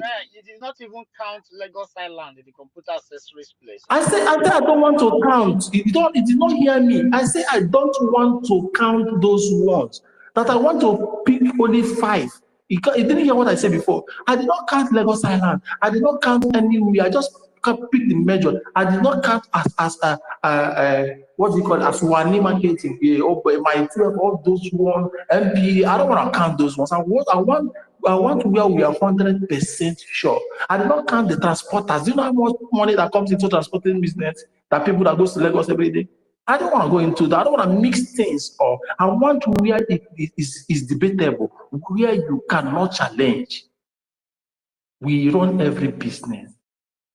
Only us produces what the country moves as a budget in a year. only from Lagos, so not from other states of the Yoruba land, not from other states in the north, not coupled in, not even in building these states. All these estates that are building everywhere is Igbos doing it, Biafrans doing it. Not in Abuja, not Sokoto, Kanu, Kaduna. We did not even go there. Not even in Biafra land, we did not calculate anything coming from Biafra land. We did not even put idea. You not if the $20 billion that people in diaspora they meet every year is not among this. The more than 4 billion that on the market, which is the highest, the biggest and the largest market in West Africa, is not among this. When we talk in Google, we don't talk words, we talk facts. Did you get what it is? So we hold this scrutiny, we determine what goes in this country. We are the one crashing this economy. So when you hear them shouting, Igbo people are not complaining. Igbo people, do you want us to complain? Well, we have what it takes. We have this support. We are like, you know what? You know, cows. Is it cow or something that when they eat food finish, they will go one side after some hours and sit down and brought out what they ate and start chewing it again. This is what we're doing. We are bringing out the reserve, and it's too much. I'll be eating it one. As they are protesting, we are marrying, we are drinking champagne and eating sweet. And they are shouting, Igbos are not shaking, Igbos are not joining. It's not, yes, we know what government plotted this and gave them the template. Remember, he said, I am the one that will give you the template. I determine the dance, the rhythm of the dance, and how to dance it. And that shows that we are in control. We have crashed Nigeria. And that's why I brought this topic. We have defeated them economically and otherwise. They want to argue, they should come on board and tell me this. I will bring out other markets that we refuse to touch. Who is Yoruba man? Which brain? Does he have the endurance? Does he have the strength to wake up early morning by 4 a.m. and then back on the journey and come back by 1 a.m. the next day? Does he have that mentality? His houses we have already bought. The land we have already bought. You think it's by going political that gives you the power over a nation? No, the power of whatever that Nigeria brings lies in the hands of Biafra. That is why they are doing all this thing, because when we go, these people will start from nowhere. I mean, from nowhere. It's a pity that the plot you plotted for us, the hole you dug for Biafra is where you guys are falling into. God made this path and channel it to us. My people, don't talk. Just mostly be doing your thing. They thought we were foolish. They say when few people are enriching themselves in the north, in political power, they thought by so doing that the north are rich. No, the north are not rich. The north are very poor because it is only 0.5 that are rich through politics. The same thing is in Yoruba land.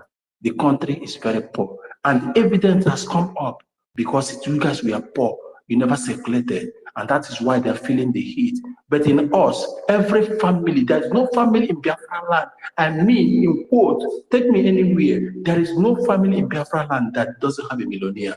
Go to anywhere, take me there. There is no family in Biafra land, even in this midst of hunger, that doesn't have a millionaire. And that is pure practical, and that is pure truth. That is why we are not dying, we are not complaining. Thank you, my brother. I leave this to you, United States of Biafra. Unmute yourself and talk. Thanks, I'm here. Good evening, Biafrans. Mazi, Brian, greet you. I greet you, everyone in the house, all our ministers and cabinet members, and all Biafrans on the speaker section and those in the listening section. I appreciate every one of us. The Biafra government have defeated Nigeria, and this is a very known fact.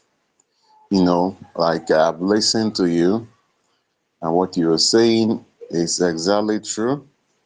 But the fact is this, that no matter what we say, we will always underestimate the power of the Biafran to Nigeria. When you hear Nigeria being called the giant of Africa, it is not because of Nigeria, it's because of the Biafran people in Nigeria. It's actually Biafrans, the great Biafrans that the British acknowledged, the great Biafrans, and they know. They just use Nigeria to mask our identity. Check out all the people that have been projecting the good image of Nigeria has always been Biafrans, you know. So Nigeria economy has been built on the back of the Biafran people.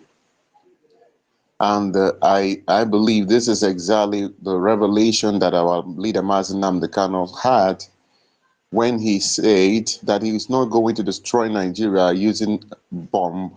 He's not going to throw bomb. He's not going to use weapon. That he's only going to use truth.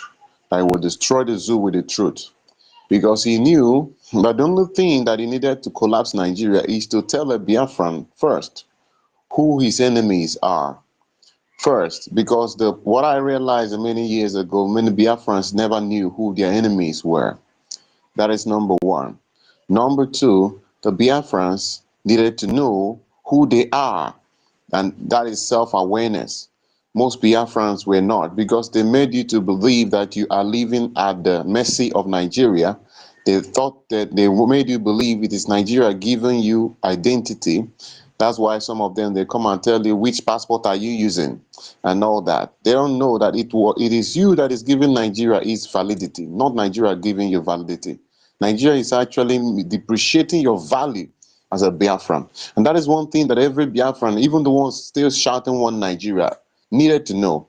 The moment you realize that Nigeria is depreciating your value as a Biafran, when you realize that Nigeria is slowing you down, when you know that, when you say no weapon fashioned against me shall prosper, the only weapon that is fashioned against you is Nigeria.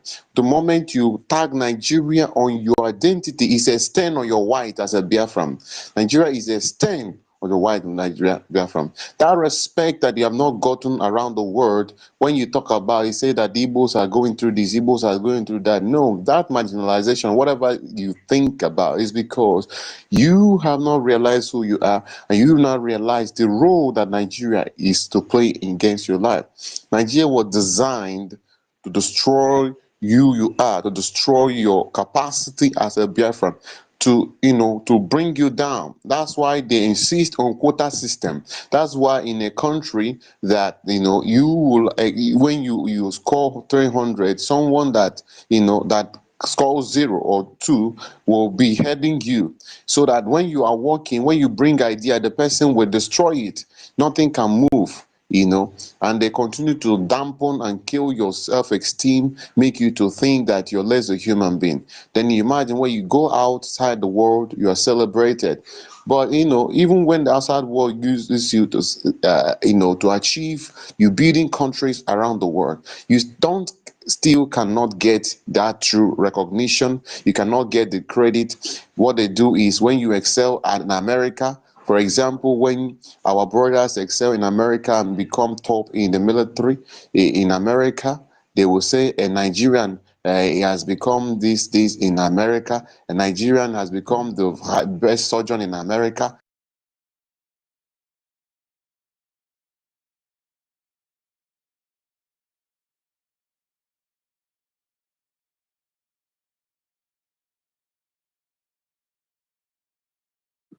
Are you there? Are you there? They're dealing with you? Our brothers that has been, they have. Or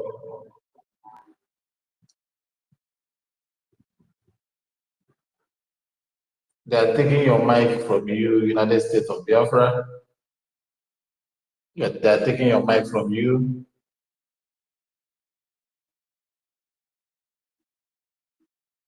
Okay, brother, we cannot hold on for you. Go down, I'll bring you back again. So, on this win-win,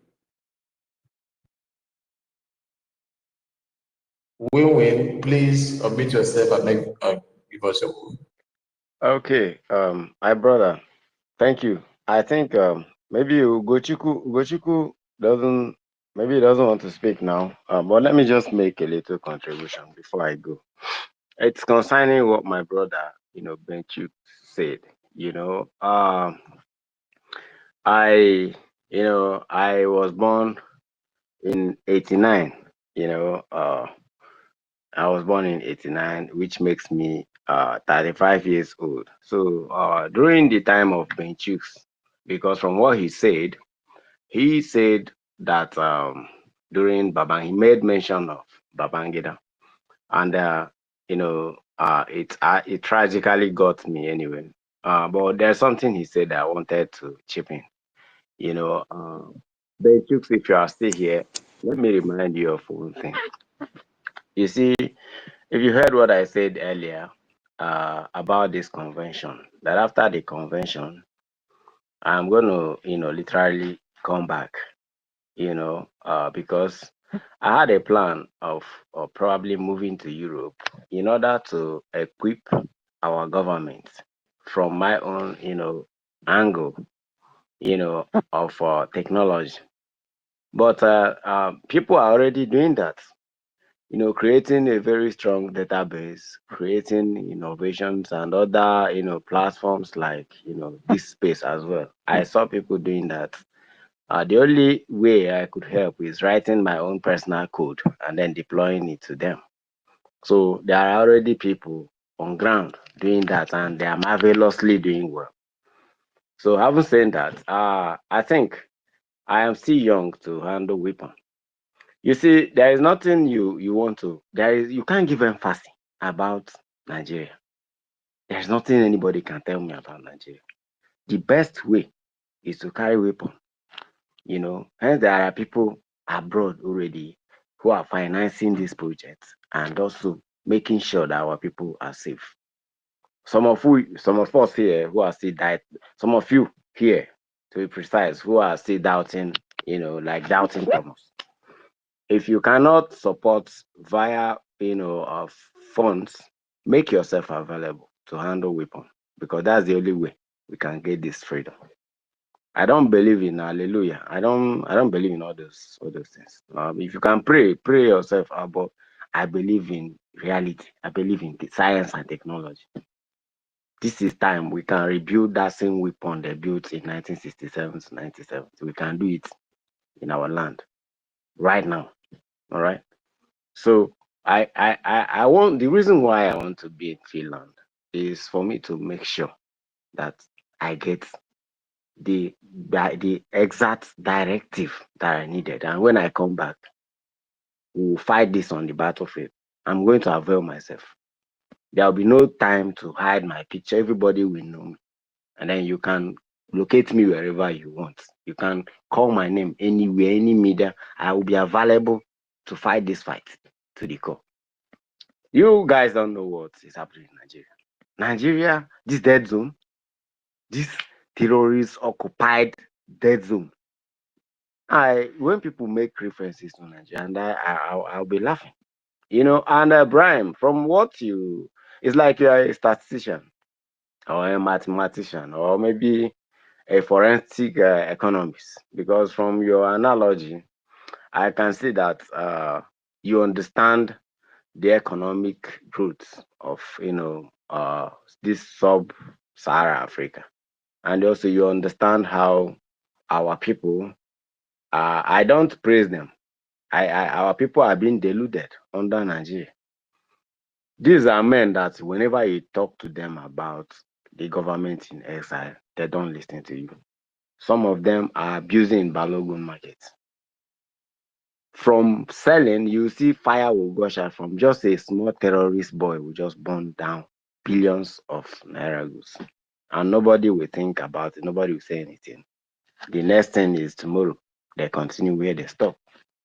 And sometimes I wonder black people, I wonder people from this kind of region. Ah, Can you hear me? yeah, Can you hear me? Sorry, yeah, my can brother. you? Yeah, I can tell you that was then. The ones that are still acting like that right now is the cursed ones from the ancestral village. That was then. Thank you. Go ahead.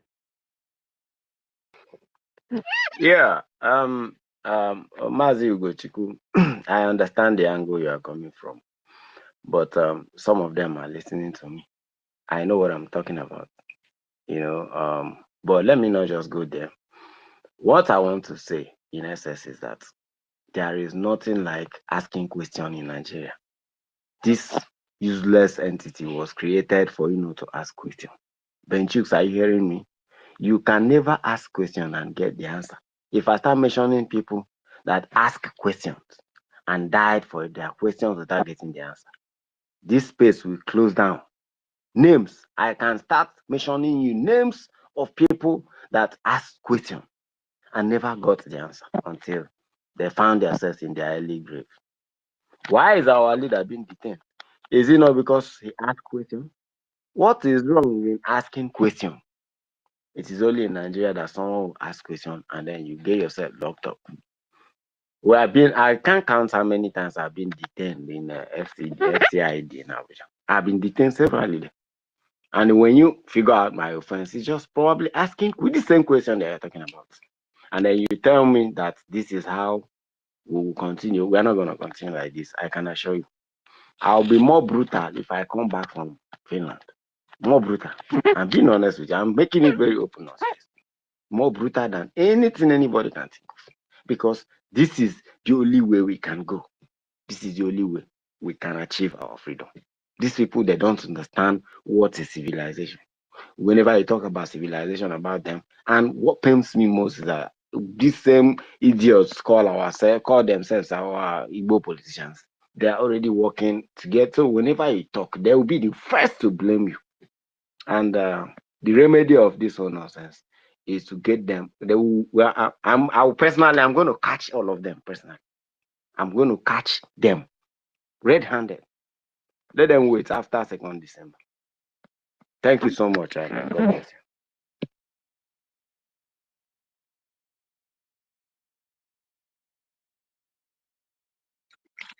Thank you so much, Mazi, a tech guy.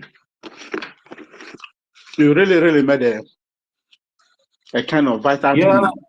Hello. You're connecting. You're not my Benchus. Wait, let United States of Biafra finish his submission. Okay. So, meet yourself, please. Meet yourself. United States, finish your submission, please, sir. Okay, thank you very much, Biaran. I'm sorry, I got a call that dragged me out of the space. Yes, it's still the same thing we are talking about. There is I don't know if that is a book, I think, or just a philosophical statement, which says, "Man, know thyself." And I want to put it this way: Biafrans, know thyself. Biafrans, know thyself. That is all that we need. Just realizing, knowing ourselves, knowing where we are. That where we are is not our own. Nigeria can never be your own. All those are our intellectual Biafran brothers. I know some of you might be listening. Some of you, you won't come here and peep.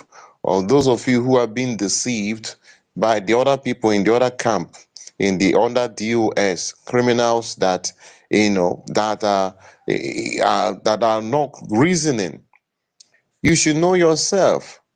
What we needed is a government. I stumbled on a channel of one of our brothers on YouTube. I never knew he existed. He calls himself Okechukwu Obiwanne, and I've not known him.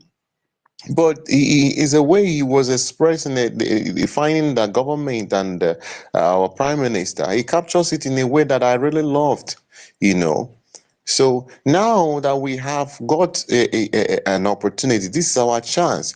Let's make best use of it. Some of them will tell you that our prime minister that he is endangering our people, but that is not true. You ask them, what about the people in the final, people that are in the middle belt? What are they asking for? Are they asking for anything? But they're being killed. They're being killed. These are the same people that collaborated with them before. It's an agenda. They want to annihilate our people. So, but what we need to do is to come together. We have the resources. The problem that we have is not having the resources. The problem is that our people have not understood that Nigeria is not for them. And there is an alternative that is going to work for every one of us. You see how people doing Dorime, spending, throwing money on the line, but their home is under attack. You know, like they will tell you, you didn't know about the war, this, that. No, what you need is to fund the government of Biafra. There is a platform, there is a structure for you to prosper. As an Igbo man, the structure has been provided for you under the Biafra government in exile and de facto government. You know, this government is our own, and this government is what we had never had before. This government gives us a voice. It's no longer the time that you go and post. We are posting videos. The other time, our leader will tell us, go and post online, make videos of where they kill us, do this. And the people were not listening. But now we have a platform through which we can be able to bring our argument and, of course, be able to defend ourselves. So we have a legitimate platform. Let's make maximum use of it. All you need to do is bring in your resources. We have men that are capable. All the only problem is that these men have refused to understand that where they are is not where their allegiance should be to Biafra government. That place you're putting your allegiance, they have nothing for you. They have nothing for you but death. Nigeria was never created for progress. It was created to destroy an Igbo man. And that is why every policy of Nigeria, check it, it is always about balkanizing the Igbo land, destroying the Igbo man, destroying the identity of Igbo man. Everything about Nigeria project is to destroy you as an Igbo man. Even the people that are talking about the economy, why can't you come and develop your economy? How can you develop economy? They will destroy it with one policy. Look at the people that are, for example, the illegitimate governor in Enugu that have been fighting against sit at home, saying that you're destroying the Igbo economy with sit at home. Now he is destroying every economy, destroying everybody, putting the new one that is now, he wants to be taxing even cops in a mortuary. That's the new policy he's bringing now. So that the people, any cops that remains that is more than 48 hours in the mortuary, you pay like 48,000 tax. And I mean, that is what it That is Mba. Mba will die in that process. every Mbakuche, day. what I'm going to say. People are dying in Enugu. People are dying in Enugu. I mean, the level of hardship this man is unleashing on the people is too much. It's too much. And this is the same thing goes across board. Every day you think it is going to better. There's also the one they say federal government that bring it, they want to every account holder. Even if you're a student account holder, everybody they'll be taxed your account, they give you composite tax identification number. You know, these people don't care whether you have a job or not. Even so these things is just to destroy our Has been crushed. So they are looking for us to generate extra money. yeah. That is not we want this economy to the to the minimum as the barest minimum. That is to the zero. So that So that the citizen will vote. There will be chaos in the zoo. yes, so that is what is happening. So our people must know that the people that are endangering our lives are first of all those people that are trying to argue with us, stand against our freedom. They are the one endangering the life of our people. Those people who have billionaires who refuse to support the government of Biafra to get the adequate equipment that is capable enough to defend our land. If we have what it takes, we will have that jet fighter, have up to 30 of them, have up to armor tank of 100 pieces of them in Biafra land after declaration. Do you think any bastard will want to come into our land? Nobody will come into our land. And our people have the money. We have people that can give us armor tank 111. We have individuals that can be able to buy even two if they want. But the thing is that they refuse to understand that Nigeria is not for them. That is it. And even that business they are talking about, those businessmen, their businesses will be flourish more in Biafra. I don't know why they think it's that they have anything to benefit in Nigeria. Is it in Nigeria where they will wake up, one aboki will wake up and use matches and set up your business on fire? And every time you continue to cry, they destroy your business, they hike the price, when you import goods, they seize your products, and you continue to stay there. Our people's brain needs to be reset. That's why I say that our leader was right to say that the only thing that we need is the truth. Because the moment that an Igbo man, the moment a Biafran realizes that this project, Nigeria, is a weapon fashioned against him, he should stop going to church to pray for enemies. There are no enemies anyway. The only enemies you have is Nigeria. That is the policy of Nigeria is your enemy. That is why your people are dying. That's why we have fake drugs everywhere. People cannot eat. When you are sick, you don't even have a way to get right medication. You go to the market, you cannot even get right product. That is why we are suffering. The only problem we have is Nigeria. That is the root of our problem. And we've not end Nigeria, it will end us all. So that is one thing that our people must understand. That's why Obasanjo came and we're telling you that he used Igbos to fight Igbos, telling you that we are the problem. Our people, our ignorant brothers are the problem. Nigeria has no capacity to contend us. It's only our people that are the problem. The moment our people realizes this truth and everybody comes on board, it is done. It is done. And now we have a structure. We have a template. We have a direction. Our prime minister has provided a platform. And of course, with his partners, thank God we have a friends around the world who are sympathetic, who understand that our plight, who understand that what we're doing is the right thing, who also have human mind, realizing that money is not everything. Today, a lot of people use money, think of money, I don't know why they value their money, they want to preserve their money than preserve the life of their brothers and sisters. In Omego, you just catch money. You see our people, when they go online, they try to use money to validate themselves with these jazz, dashing the money. Money they can use and give government of Biafra to secure our people. And you see them throwing parties, going and opening champagne that of millions and millions and millions, but they've not donated even a dime for protection of the life of their people. They will come online and be telling you, Igbo economy, Igbo economy. Are you going to be putting the economy in a fire, a place that is not secure, where terrorists are ravaging your brothers and sisters, and you're talking about Igbo economy? The first thing we need is to invest in defense. When you defend your land, protect your land, remove the enemy, then you start rebuilding. And that's the right thing. But they go online, they want to start building a house from the roof. You build a house from the foundation.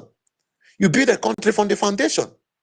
What you should do now is to make sure that our brothers who are defending our land are well fortified, financially provided, have the materials, have everything that is necessary. You use your relationship to create the right connections. And we have a government that legitimizes whatever we are doing. That's the first thing. Yes, you cannot go and do it, but you have a government that can do those things. Just bring in your money, and you don't even have to show your face. The IOU is there. If you don't want to part with your money, yes, you can donate it to the government in IOU. We have resources in our land. You know that we're rich, but people they took what belongs to us by force. But we have men who have the capacity to get these things back. Why are there no men like Joshua, men like Moses? Moses was being trained to become a pharaoh in Egypt. But Moses was told by his mother, she realized that you don't belong here, and this are your people. Even though you are in government of Nigeria today as a governor, your people are being killed and you are collaborating with them. After you be governor, your children in the future will suffer because of what you did. Because that money that you're making, how long do you think that money will last? Please, our people must realize that what is important in the life of our people, not the money that they are packing in the bank. Look at Lenonyema, what is going on with him. Look at what's happening to him. That is how they will destroy him. I'm not sympathetic to him.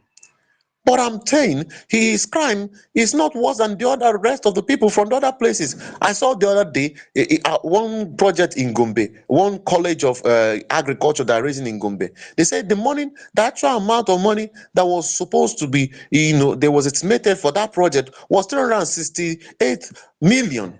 But how much do they approve? They approve 46 or 48 billion. So where will the 45,362,000,000 go to? So this is how they are cashing out. And who are doing this? Those Fulanese. They are the more carrying money. But though nobody will catch them. So, but our people are all made a scapegoat because our people refuses to realize that there is a cost to fight and defend your land, to welcome, to get your dignity back. We need our dignity back.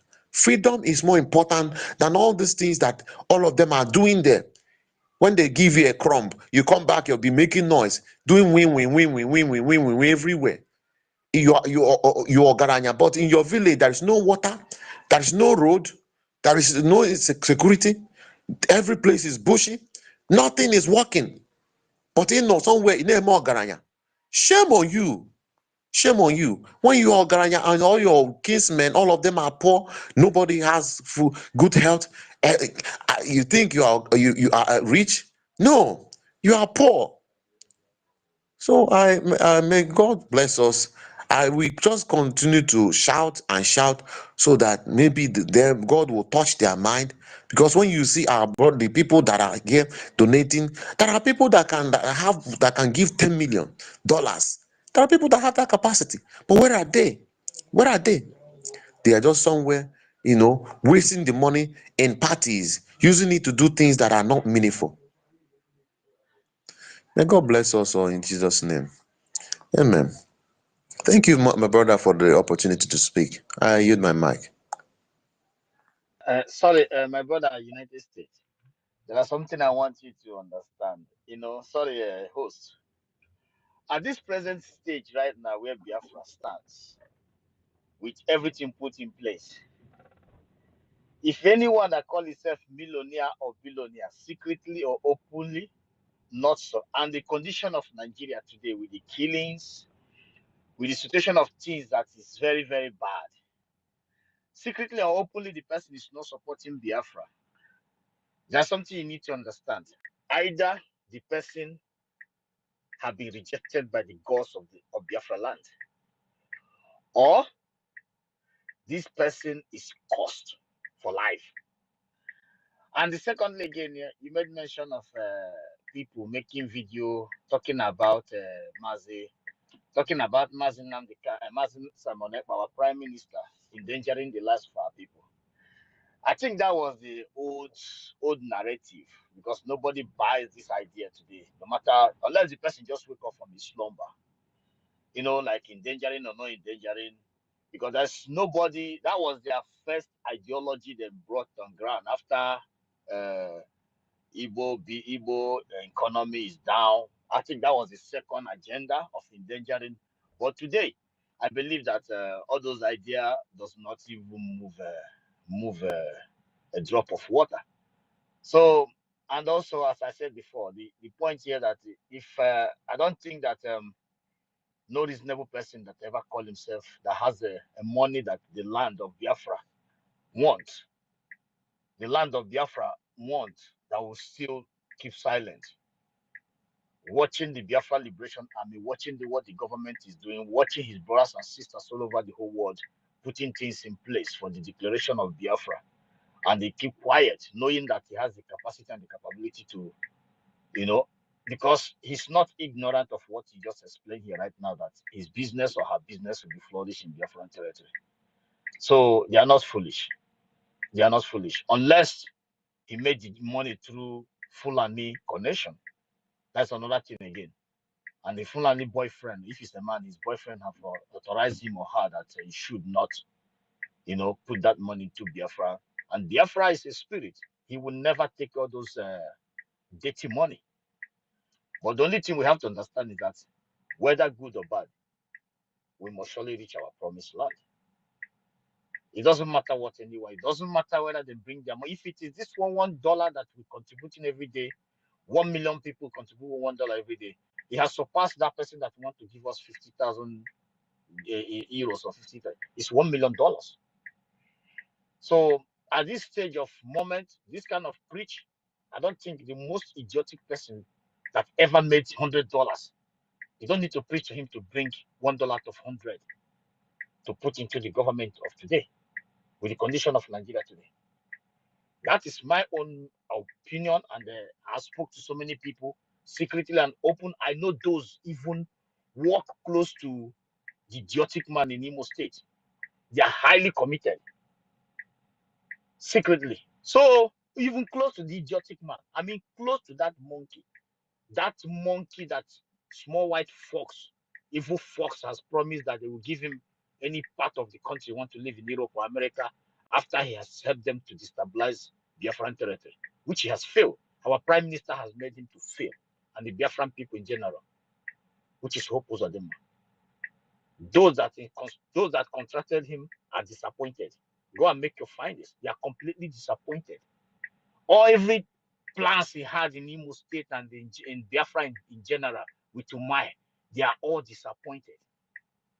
And who is the and who made it possible? The idea of the Prime Minister Simon Ekpanjoko and the Biafrans that surrender him like Malta surrender Jerusalem. That is why everyone that stand with PM, you didn't know just what you did. And any idiotic person out there yabbing, freeing his mouth, trying to tell you Simon is this and Simon is that, I laugh at him because Simon is your prime minister. It doesn't matter who you are around the world. Simon is your prime minister. It does not matter. Until in zoo will come after you the way they come after Amaka. Nobody gonna save your ass. It's the prime minister and the government of Biafra can save you today. It doesn't matter where you are around the world. That's fact. Prime Minister Simon Ekpa is the only prime minister in exile of today, which will accomplish the dream of Biafra, United States of Biafra, that has his citizens all over the globe, not just his citizens in asylum camp. I mean, his citizens moving mountains all over the globe. When he said move, men are move from four corners of the planet Earth. He is the if your prime minister anywhere in the world has this kind of power, please come out. I mean, the whole wide world, including countries that is not in exile, that has its citizens moving mountains from the four corners of the planet Earth. Tell me which prime minister has that command? Nobody. No prime minister in the world. And he's not an illiterate. He's not a dumb ass. Just that wanna be. This is a equipped machine, human. I mean, extraordinary. And his citizens are not dumbass. So if he sees Zeus shenanigans, and those that are my brother Win that say they will capture those governors, my brother. And we are talking about how the mother both cancer. We were both Malafia, the one that happened right in our face here. What do you think the government is doing? Taking out all those people that is helping those killing machines. These terrorists in uniform are their killing machines. After taking them out, they are nothing but a fly that you can just pick up in their room where they're hiding under their women wrapper. Simple as ABCD. So if you look at the direction of the government, they are smarter than even most of us who believe that we are, whatever we are. I know some of us are desperate. How can you capture them? But they are killing field and they are killing machines. They are all going down every day by one of the most sophisticated forces on the planet, which is Biafra Defense Force. So what are we talking about? If you desire to have one in your house tomorrow as a gate man, don't worry. When PM and the government finish with them, you gotta take one. If you hope of them, if he's still alive, he can be your gate man. You can go to his house and hey, come here, because all their killing machines, all their killing feathers are going down every day. The time will come. Somebody to go and poison for them, they will not see. Somebody to go and use gun for them, they will not see. Somebody to go and do assassin for them, it's nowhere to be found, because you'll be left only the good guys and good women will be left in different territory. Terrorists in uniform will disappear. Sabotage people will run if they will be able to be alive. So, my dear brother, if anyone today saying that he has billion and is not able to put it into Biafra today and see the condition of Nigeria today, believe you me, the land of ancestral land. I know we need the money. Yes, we need it. Yeah, we need it. Yeah. But believe me, the land of Biafra have rejected the person. And if all of us that is here today be able to contribute $50. I'm not talking about my brothers and sisters at home because I know the condition. I mean, in the whole wide world, $50 or $1 every day, $50 every week. 1 million people, you know how much it is. We can get any fighter jet of any type we want. Because after the declaration, the government have the right to buy any weapon of their type. Can level Nigeria at any time. At any given time. Which we shout hallelujah for those who love hallelujah. Those who love Ise will shout Ise after the leveling of the garbage that have made us stranger to ancestral land today. Those that drive joy keeping us down. Just like as my brother Brian narrated about the revenues from the garbage Lagos state. Do you see the reason why they will come to you? They will tell you, you know that we are holding Igbo. The ones that are a little bit learned, not that we are holding Igbo. If they want to go, let them go. We are not holding them. It's so laughable when they come on air. They say we should let them go. Are we the one holding them? But it's good though that we can have regional government because they want your brothers to stay there because they are fucking ass lazy motherfuckers. They will go around. They will still come back to stay with you because they cannot achieve nothing without us. He made mention of one of the biggest viable places that generate huge amount of money. What about the small places? Trinity, Motor Pass. You go to small scale market in the boundaries, New Road, Wima Crescent. Those they are still Biafrans. Their women they don't know what hustling is all about. They claim the old houses without toilet that the ancestors live for them to rent it for newcomers from the villages that have impoverished. This is how they roll. So you see all those ones carry their old book written by the Dulad, like Obasanjo, to come and read history that never existed. People like Abe. You see them go around, they say, yeah, Igbo is nothing. But we can still be in one country. And we see the one that hunger and fear have grief will come and say, we are not going nowhere until we fix the country, then we can separate. These are all fears, grief. We all know this.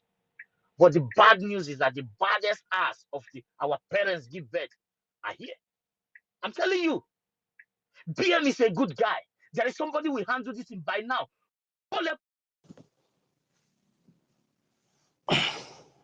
I mean, nobody will be going out. PM is a good guy. I stop here. I thank each and every one of you because I'm getting called. And I salute our PM, our leader, Martin Nandikan, our great defense force. I salute each and every one of you. Thank you.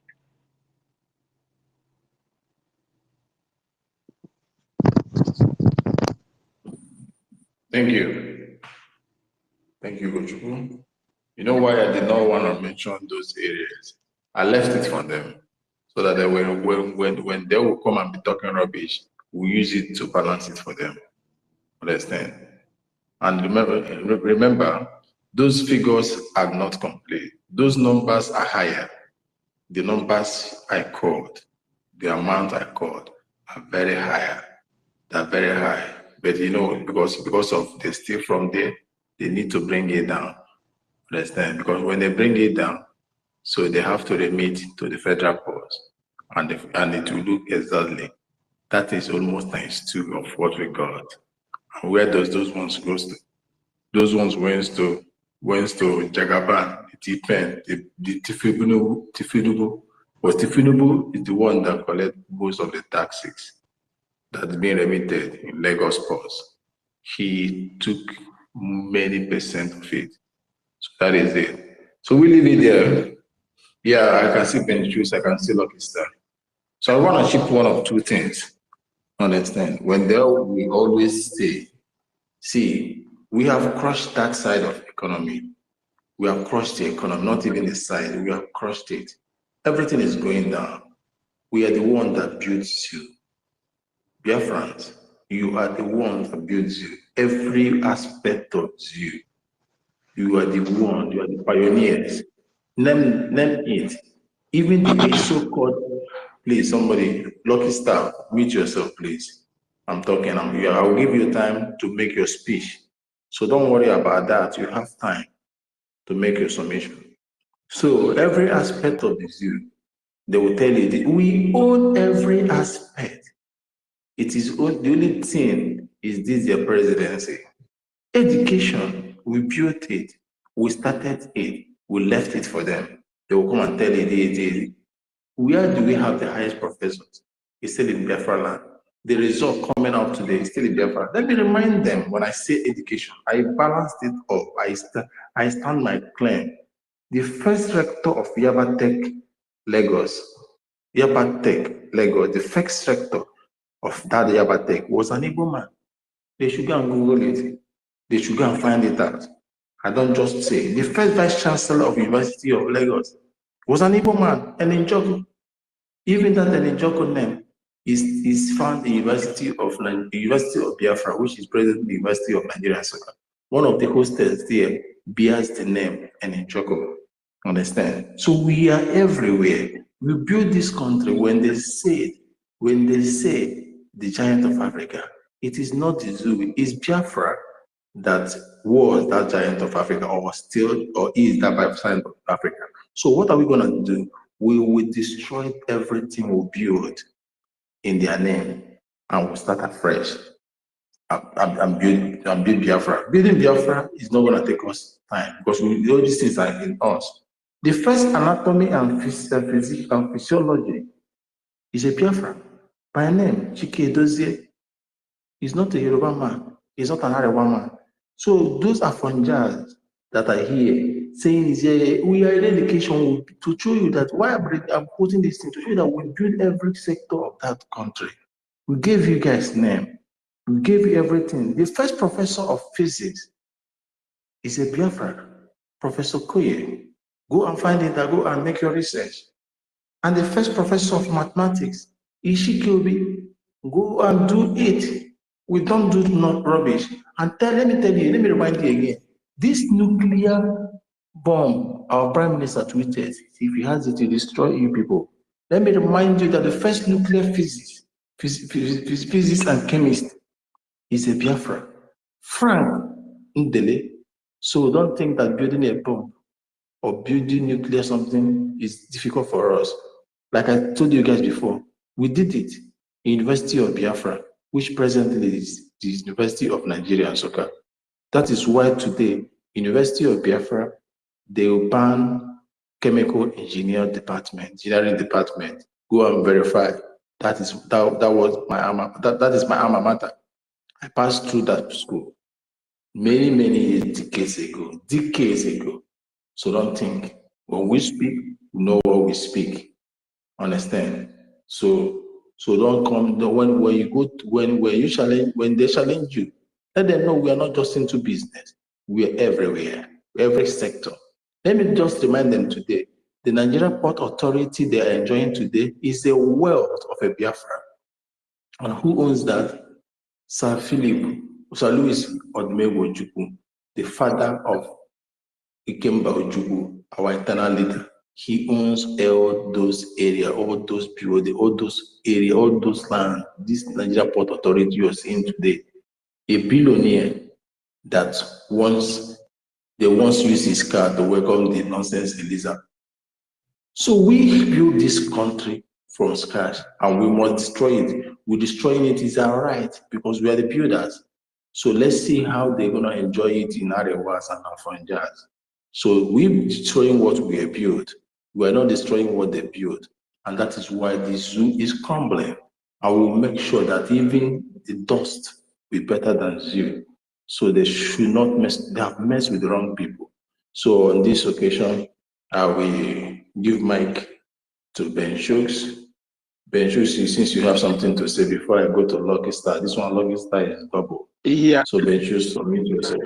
Yeah, thank you so much. You just want to clear a little bit thing. You know, there is something win-win made mention, just trigger my mind. You see, let's take an example now. If you go to this in Lagos, we have a Balogo market. We have a Idomota market. Who are the merchants there in this market? Is the Biafrans. One of the millionaire in that market now. Let's take, for instance, that you go there, ask to tell him, brother or uncle, can you give 1,000 naira or just 2,000 naira to Biafran movement. Come on, get away from my face with that your Biafra.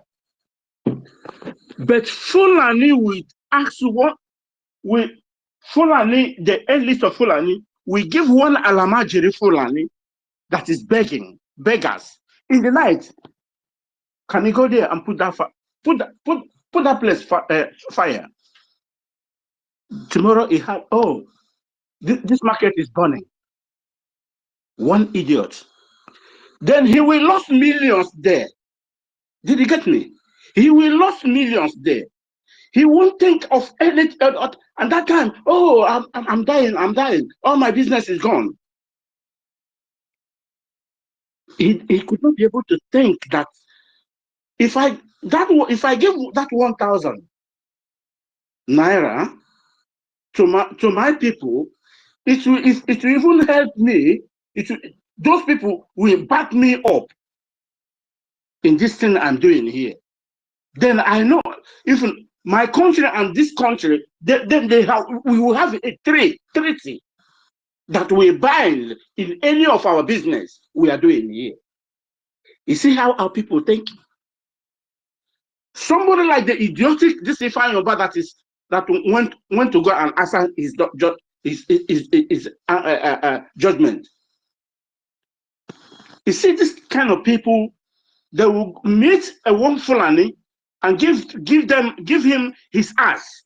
Then he sign a contract of one oil something or the other. Then he will be making millions. When he made mention of Biafra, he will say, get out. Get off. What are you talking about? Because he has already signed his will away, using his people, sold his people. That is why the question you ask today is what you are doing today is the question.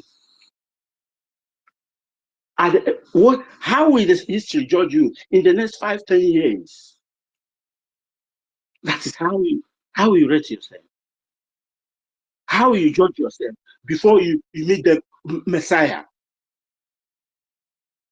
This is what our people doesn't think. Check all of them in that Lagos, calling themselves millionaire or one, blah blah blah blah blah blah blah.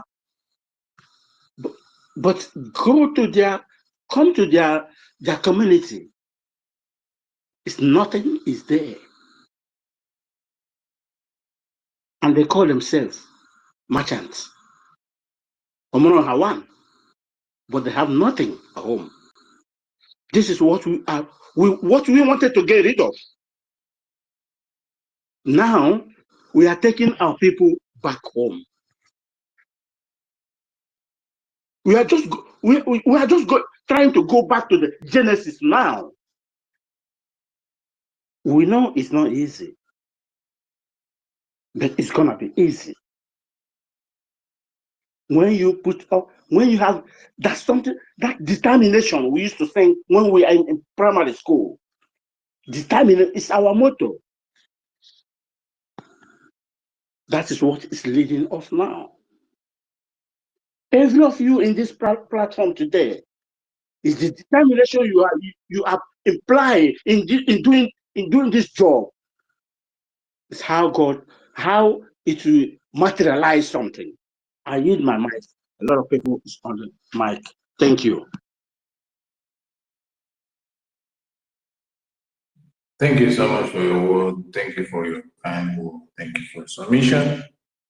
I will keep on telling you, Biafrans, here, or those that will listen later, or those that are listening from different platforms. Good soup, na money maker. What did I say? Good soup, a money maker. All this achievement our government has made so far, they did not make it with it just by speaking 2-4 hours. They did not just make it by going far every day, sleepless night. Not that alone. Why it requires finance. And we'll keep continuing as much as we are here deliberating. In as much as we are here speaking the fact. We will make no headway if money is not involved. At this very point, there is no amount of money or dollar or gemma that is okay for this until Biafra is actualized. Ukraine is keep demanding for money. And the money that goes in Ukraine is not in billions, it's in billions. They keep asking, talk more of us. Israel is fighting a war in 7 fronts, still keep asking for money. Then imagine us, United States of Biafra, a country to become. What we are saying is this: if you have it and you never give it, you're very wicked. God will judge you. We need your time, not as much as your money. We need your talent as much as your money. Whatever you have, you bring it on. Oberenko, but oberenko, otoberego, nukum mat but oberenko, oberemat but oberenko. The way you are, no matter how your weight is, bring the money. If you're big, bring big money.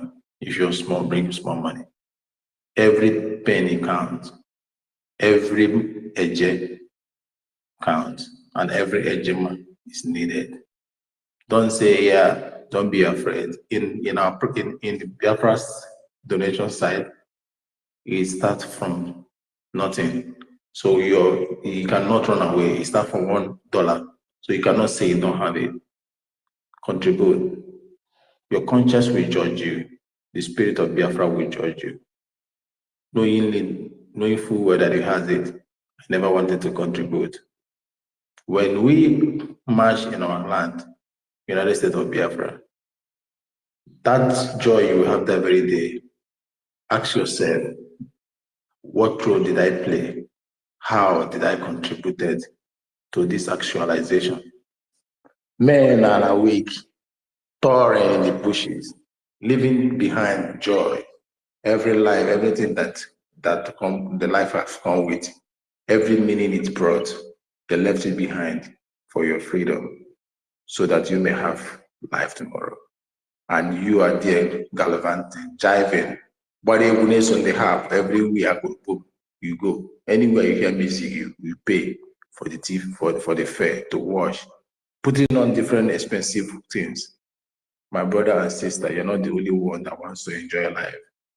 We are not saying you should give us everything you have and go hungry, but you need to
one of us have waited for 2nd December to come. Do you think 2nd December will come?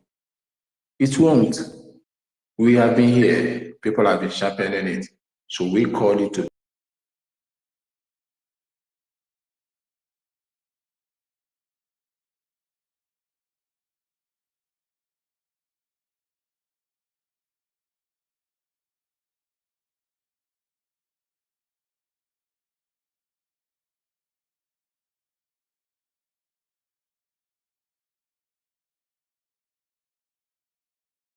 be part of this.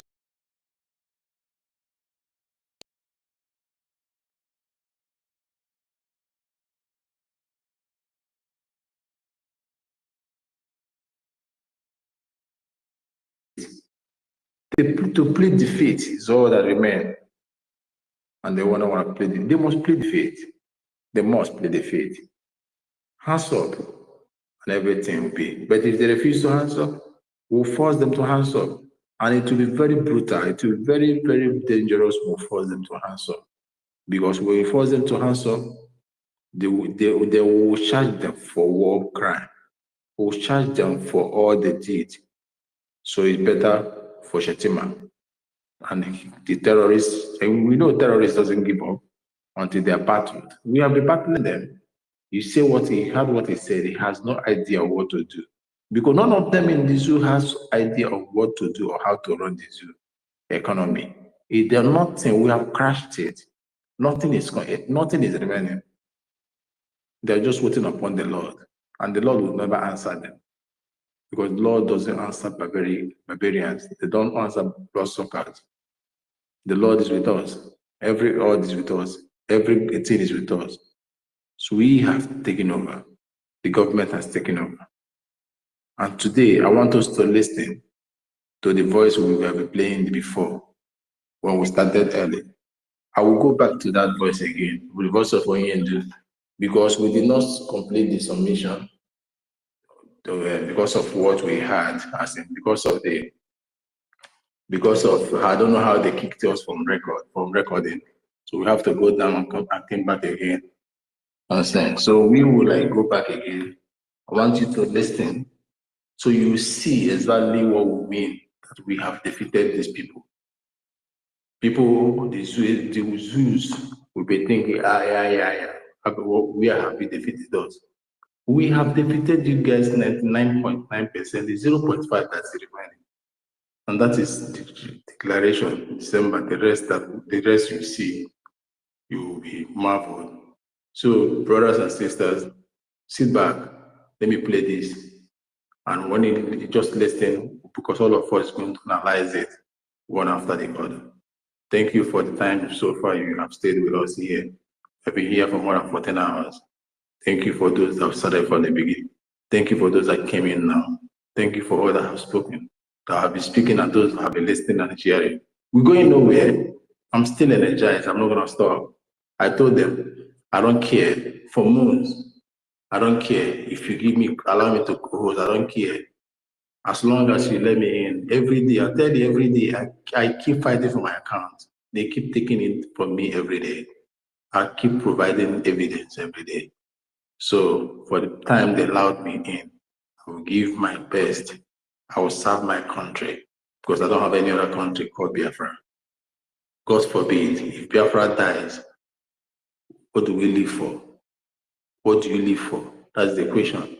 If this country dies, what do you live for? You live for nothing. So in order to live for something, we must do everything humanly possible for this country to live. We must contribute. We must sacrifice. Everything sacrificable for this country to live. So let's listen to Yen's voice again. Once again, everybody sit behind. Sit back. Let's do that. Let's go.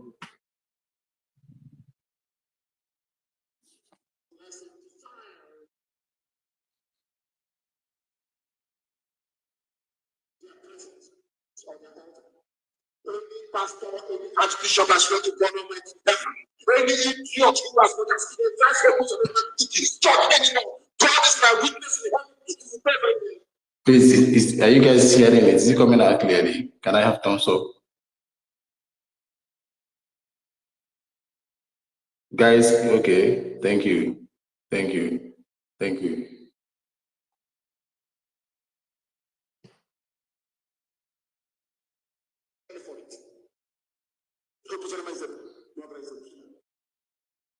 I don't want to repeat this type of thing. Go, killer.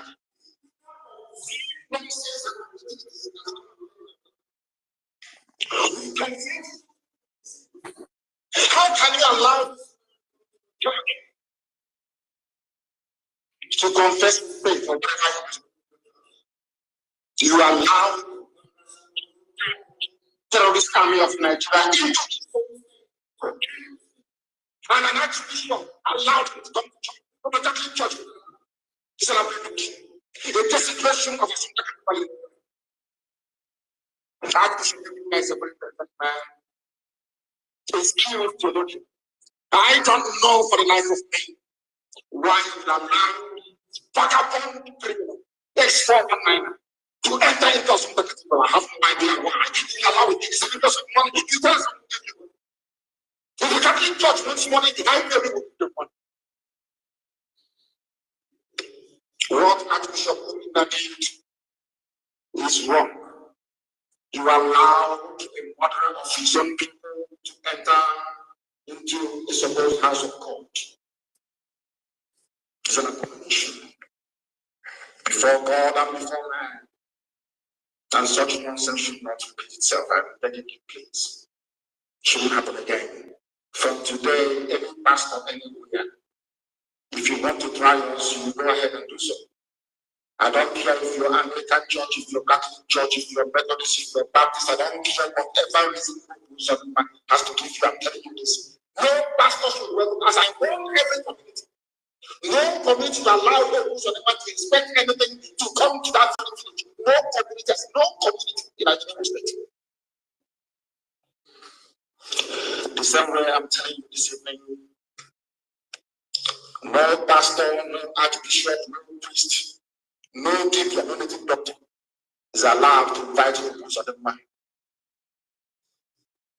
to go, or should I say, to do whatever he wants to do with them. I don't care. But in secret. No more open attendance of church in Imo State for Opens of the Man, because that very church will receive the anger of the people. We have all this nonsense you were doing before with Flamijanja, that era has come and gone. We are not going to tolerate any idiot anymore. We cannot tolerate any fool anymore in our land. All we want is to be free. The Fulani can try as much as they can to plant every idiot in every political office. We are not going to give them the space to operate. It is impossible. It is impossible. I want to understand this. Absolutely impossible. If you want to know if you are joking, I want to see the next stupid pastor to invite people to this church in Imo State anywhere. So that we will come. You're not ashamed of yourselves. Your people are being killed. And you're inviting the killer. You are inviting the murderer into the church to come and do what? I'm asking you. To do what? That's a cathedral. I'm asking you. A murderer, a killer of his own people. All of you are ashamed of yourselves. You're not ashamed of yourselves. I may be in good terms with somebody. Any day you mess out, I will shred you. I don't give a damn who you are. If you're on the side of righteousness and truth, I will always extol you. And also, any day you deviate 1 inch to the right or the left, I will shred it to pieces. Let me see the idiotic pastor that will try that rubbish again in Imo State. So that God will punish you. You want to invite the killer of women and children into your church to come to what I'm asking you. By their own mouth, they are holding over 400 people hostage. Because the courts are not working. They think if the issues, they don't refer them to the court. It will solve the matter. No, because the courts are not working. You could not have referred them to any court. And in your stupid, is it 1999 constitution is clearly stated. There's something I want us to understand here. Why this is in line with the topic. Biafra government have defeated Nigeria. Why? Because here our MNK is emphasizing how, is pointing on how Hope Uzodinma has kidnapped 400 people of Biafrans and kept in Ikonso house. Ikonso house is the Imo State government house. Hope Uzodinma, among those 400 he kept there, 3 pregnant women are involved. Today, how does it relate to this topic? Yes, I want to let you know how. Because such acts, such evil acts can never be carried out again as at today, as at this moment we are talking about. Hope Uzodinma has been crippled. His power has been decimated. He has been, what word again should I use? He cannot carry out such act again with his military, with his Ibubago, with his DSS. Such thing will never repeat itself again in Biafra land. You know why? An army has been raised. And this army have secured the territory of Biafra people. This army has fought and defeated them. It's not the time when they will go, come on the street, the DSS, police, and whatever who they may be as in the names are. Start carrying people from nowhere, taking them to IKOM house, which is their government house, killing them and taking their organs away. And nobody will question, nobody will argue, nobody will query them. Today, United States of Biafra, led by the Prime Minister, His Excellency Simon Ekpa, has put an end to this nonsense. Hope can never even find peace in his government house. Hope can never even stay in his homeland. That is pure defeat. The United States of Biafra has given him a chance of his life. That is pure defeat. He has stopped and he has put an end to random picking. That is pure defeat. To killings of our people, pregnant women, children, kidnapping anyhow, that is what we call pure defeat. The United States of Biafra, led by our Honorable Prime Minister Simon Ekpa, the commander, the chief commander of armed forces, the commander of Biafra Navy, Biafra Marine, Biafra Reserve Fighters, Biafra Defense Forces, has put an end to this nonsense. He has defeated hopeless Ozodenjo. He has defeated them with their so-called Ebubenketa, Ebubatoro, all that have raised. That is it. In 2001, May, or whatever precisely, before the extradition or kidnap of Onyendu, was when he was sounding this. He made this. But today, this evil can never be repeated in our land. Why? Because there is a new president, there is a new commander, there is a new captain, pilot, there is a new, whatever you want to call it. Sheriff is a small name. That is a local, that sheriff is a corpse. We don't do that. We need something. There is a new general, major general here. That is, so, and he's in town. He's an action man. He's a man that talks the talks and do the do. When he coughs, hope trembles. When he marches, hope disappears. When he orders, the zoo vanish. What does that mean? And what is it called? Defeat. How can a man of that stature, the short man from Finland, be issuing such orders, and everywhere will be shaking, it's quaking. There will be a seismic actions, tidal waves in everywhere, in the rivers and everywhere, blowing because of his voice, because of his command. The fear of Prime Minister Simon Ekpa Joko is a pure defeat to the zoo and everything they're made of. Can you see that? We have defeated them. It's no longer a game as usual. It's no longer terrorizing our people in the street as usual. It's no longer random kidnapping, flooding people home, bombing anyhow as usual. You do not try that again. You must hear another kind of sign. You must be careful. You must watch very well before you carry your action. That is pure defeat. That took us to the topic. Biafra government has defeated Nigeria. If it is not defeat, then what do you think it is? Somebody came and put an end to nonsense.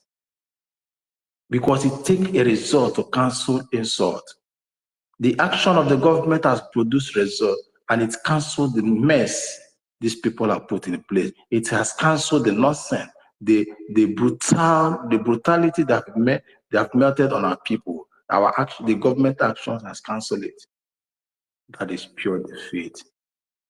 Everybody fears. In their red chambers, they fear. In their green chambers, they fear. Even in their parlor, they fear. They don't know where information is coming from, because you told them, even your wife in your bedroom will tell me about you.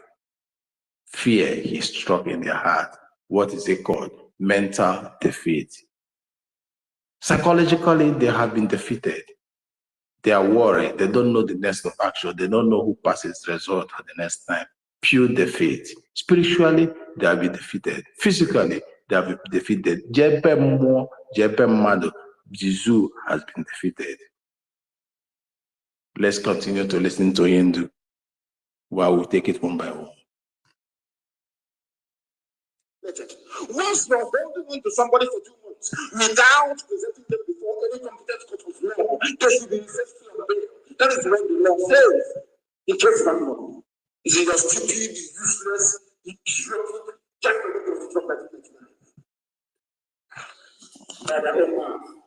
I will tell you what they said. Listen very carefully. Over 400 of those who carried out the threats from the state in the past has been arrested. Over 400. Names of those they arrested before they cut up their bodies and send their pieces to China for one thing. See? Over 400 has been arrested. 400 innocent Biafrans. And what did they use them to do? Cutting their penises, organs, selling it off. That was then, not now. Such acts can never be carried out in Biafra land again. What is it called? Defeat. Because the environment is too hot for you to carry out such an action. Again, you don't know who is, you don't know if BLA is watching you, tracking you. They don't have peace of mind to operate the way they used to operate. Before these people would come relaxedly, they will even carry bed and come and be sleeping and operating freely because nobody was going after them. After Onyendu was kidnapped, nobody. But this time around, it is no longer business as usual. What is it called? Defeat. You came to the state you claim to be an administrator, you have power. A state you have collected security allocation, or whatever thing they call it, and you cannot even cough. What is it called? Pure defeat. You give an order, we give a counter order, and the people believe and obeys our order. The order of Prime Minister Simon Ejoko, the Prime Minister Simon Ejoko, people believe the order and obey it. What is it called? Defeat. It's just like me coming to your father's house, your mother's house, your family, ordering you around. You do my word without listening to your father. My word becomes a law. Is it not defeat before your very eye, before your father? This is what he, the Prime Minister and the government of Biafra, has done to the government of the zoo, who posed them, saluted the nonsense man, the devil, the weak of a thing. Pure defeat. Bulgaria had the late Bulgaria, Tinubu, or pure defeat. We have defeated the zoo. The zoo cannot give an order. We counter it and give our own. Our own is law. Even in Lagos State, our people are coming out to vote in our enemy's territory, challenging them. What if we get me? You people would not do anything. What is it called? Defeat. These things never happened before. Our people were caged in fear. And when you're caged in fear, freedom does not come out. Because fear does not bring freedom. But today, our people are no longer afraid. They have received the word of our Prime Minister. The spirit has been awakened from subconsciousness. What is it called? We have defeated the mental illness. They have been cured of that. That is what they call defeat. And we will not back down until the zoo is destroyed to the barest minimum. We say the word. Biafrans today are not afraid to speak on the street. Unlike before, when they are afraid to speak, they don't know who's going to carry them. What is it called? They have been emancipated, freed from slavery, freed from the enemy within. They don't care again. That is pure defeat. Let's go.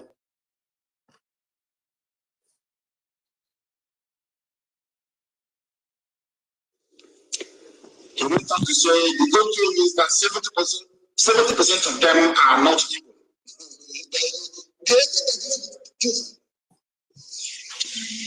I have no brain. That's what I think. Even we are reality children. If 70% of them are not evil, where are they from? They are from Chad of Mali, or they are from the Niger Republic. Why can't you make it public? Ask them when you arrest me, parade them. Why don't you parade those in government house right now as a pastor will see all of this, an archbishop, a learned man will see a brother and allow a brother to take his church. Unbelievable. Unbelievable. Absolutely unbelievable.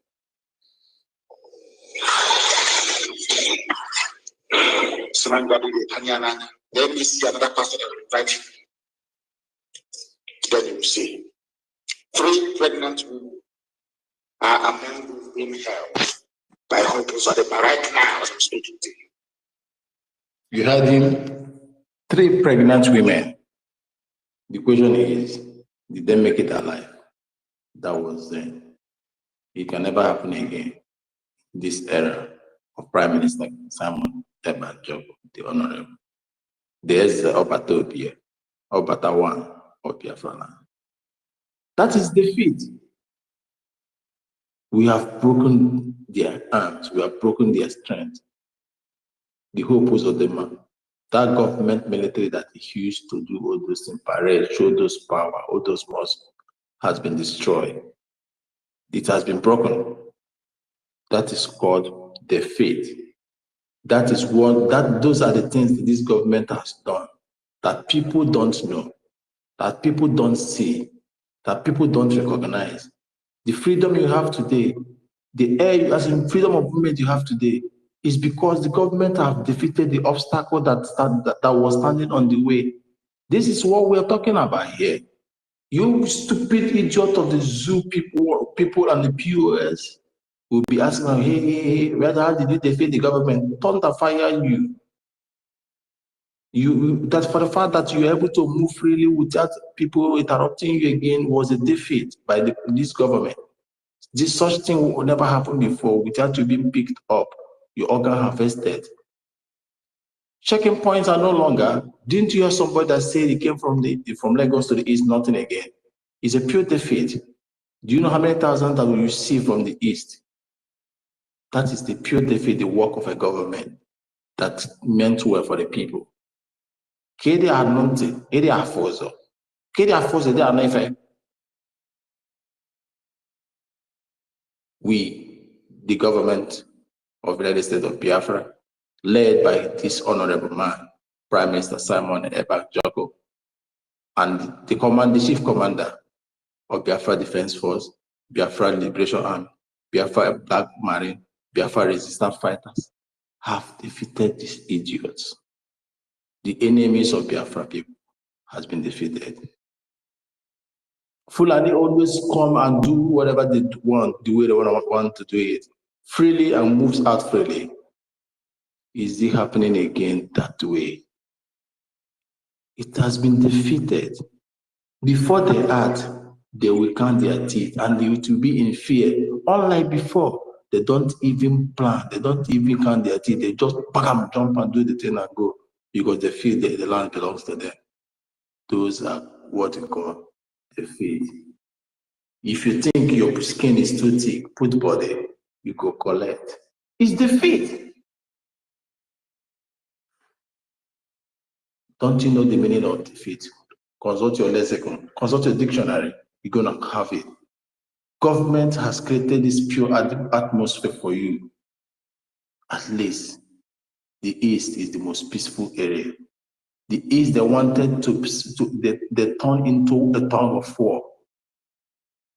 We have restored it. It's a pure defeat. Very big achievement of the government. Are we gonna continue?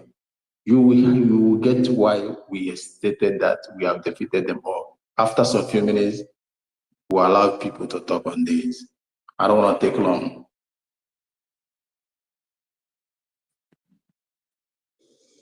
And somebody who claims he worships God invited such a demon to his church.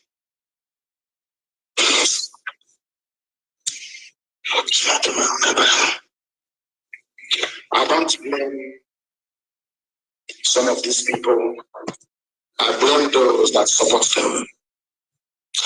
I blame those that brought this very barbaric, almost satanic government of Fulani Caliphate, APC, into power. People that knew that these same people, Fulani Caliphate, are masters at shooting their own murderers and killers. Who formed ISIS in West Africa province? I'll come to that later. Who were the earliest sponsors of Boko Haram? It's not somebody doing that's talking rubbish about restructuring and self-determination. Who are the owners of killer headsmen? Who brought bandits into the country? God, Nigeria, it's you. Who brought them? These things our leader is mentioning is the evil Fulanis, the evil APC government. Who brought Ebube Nketa into the East? Have you not heard the report of UK and United States of America? How the late Buhari, with the hopeless Uzodenjo, Obiano, Dave Nketa, and that former governor of Enugu State, how they all colluded with the military to bring Ebube Nketa. And what was the purpose? To kill the youth of Biafra, to destroy Alibu, to cause mayhem, to cause chaos, unrest in Eastern region. And you saw how this Ebube Nketa was killing people at random, those that were coming from the wedding, coming from traditional marriages, people anyhow, without anybody questioning them, without any law holding them accountable. We all heard about it. We all saw it. We all lamented. We all cried for help. We all shouted. We all, in a loud voice, when this government come calling, this government gave them the chase of their life, destroyed them, decimated them, crippled them, shattered them, burned them down.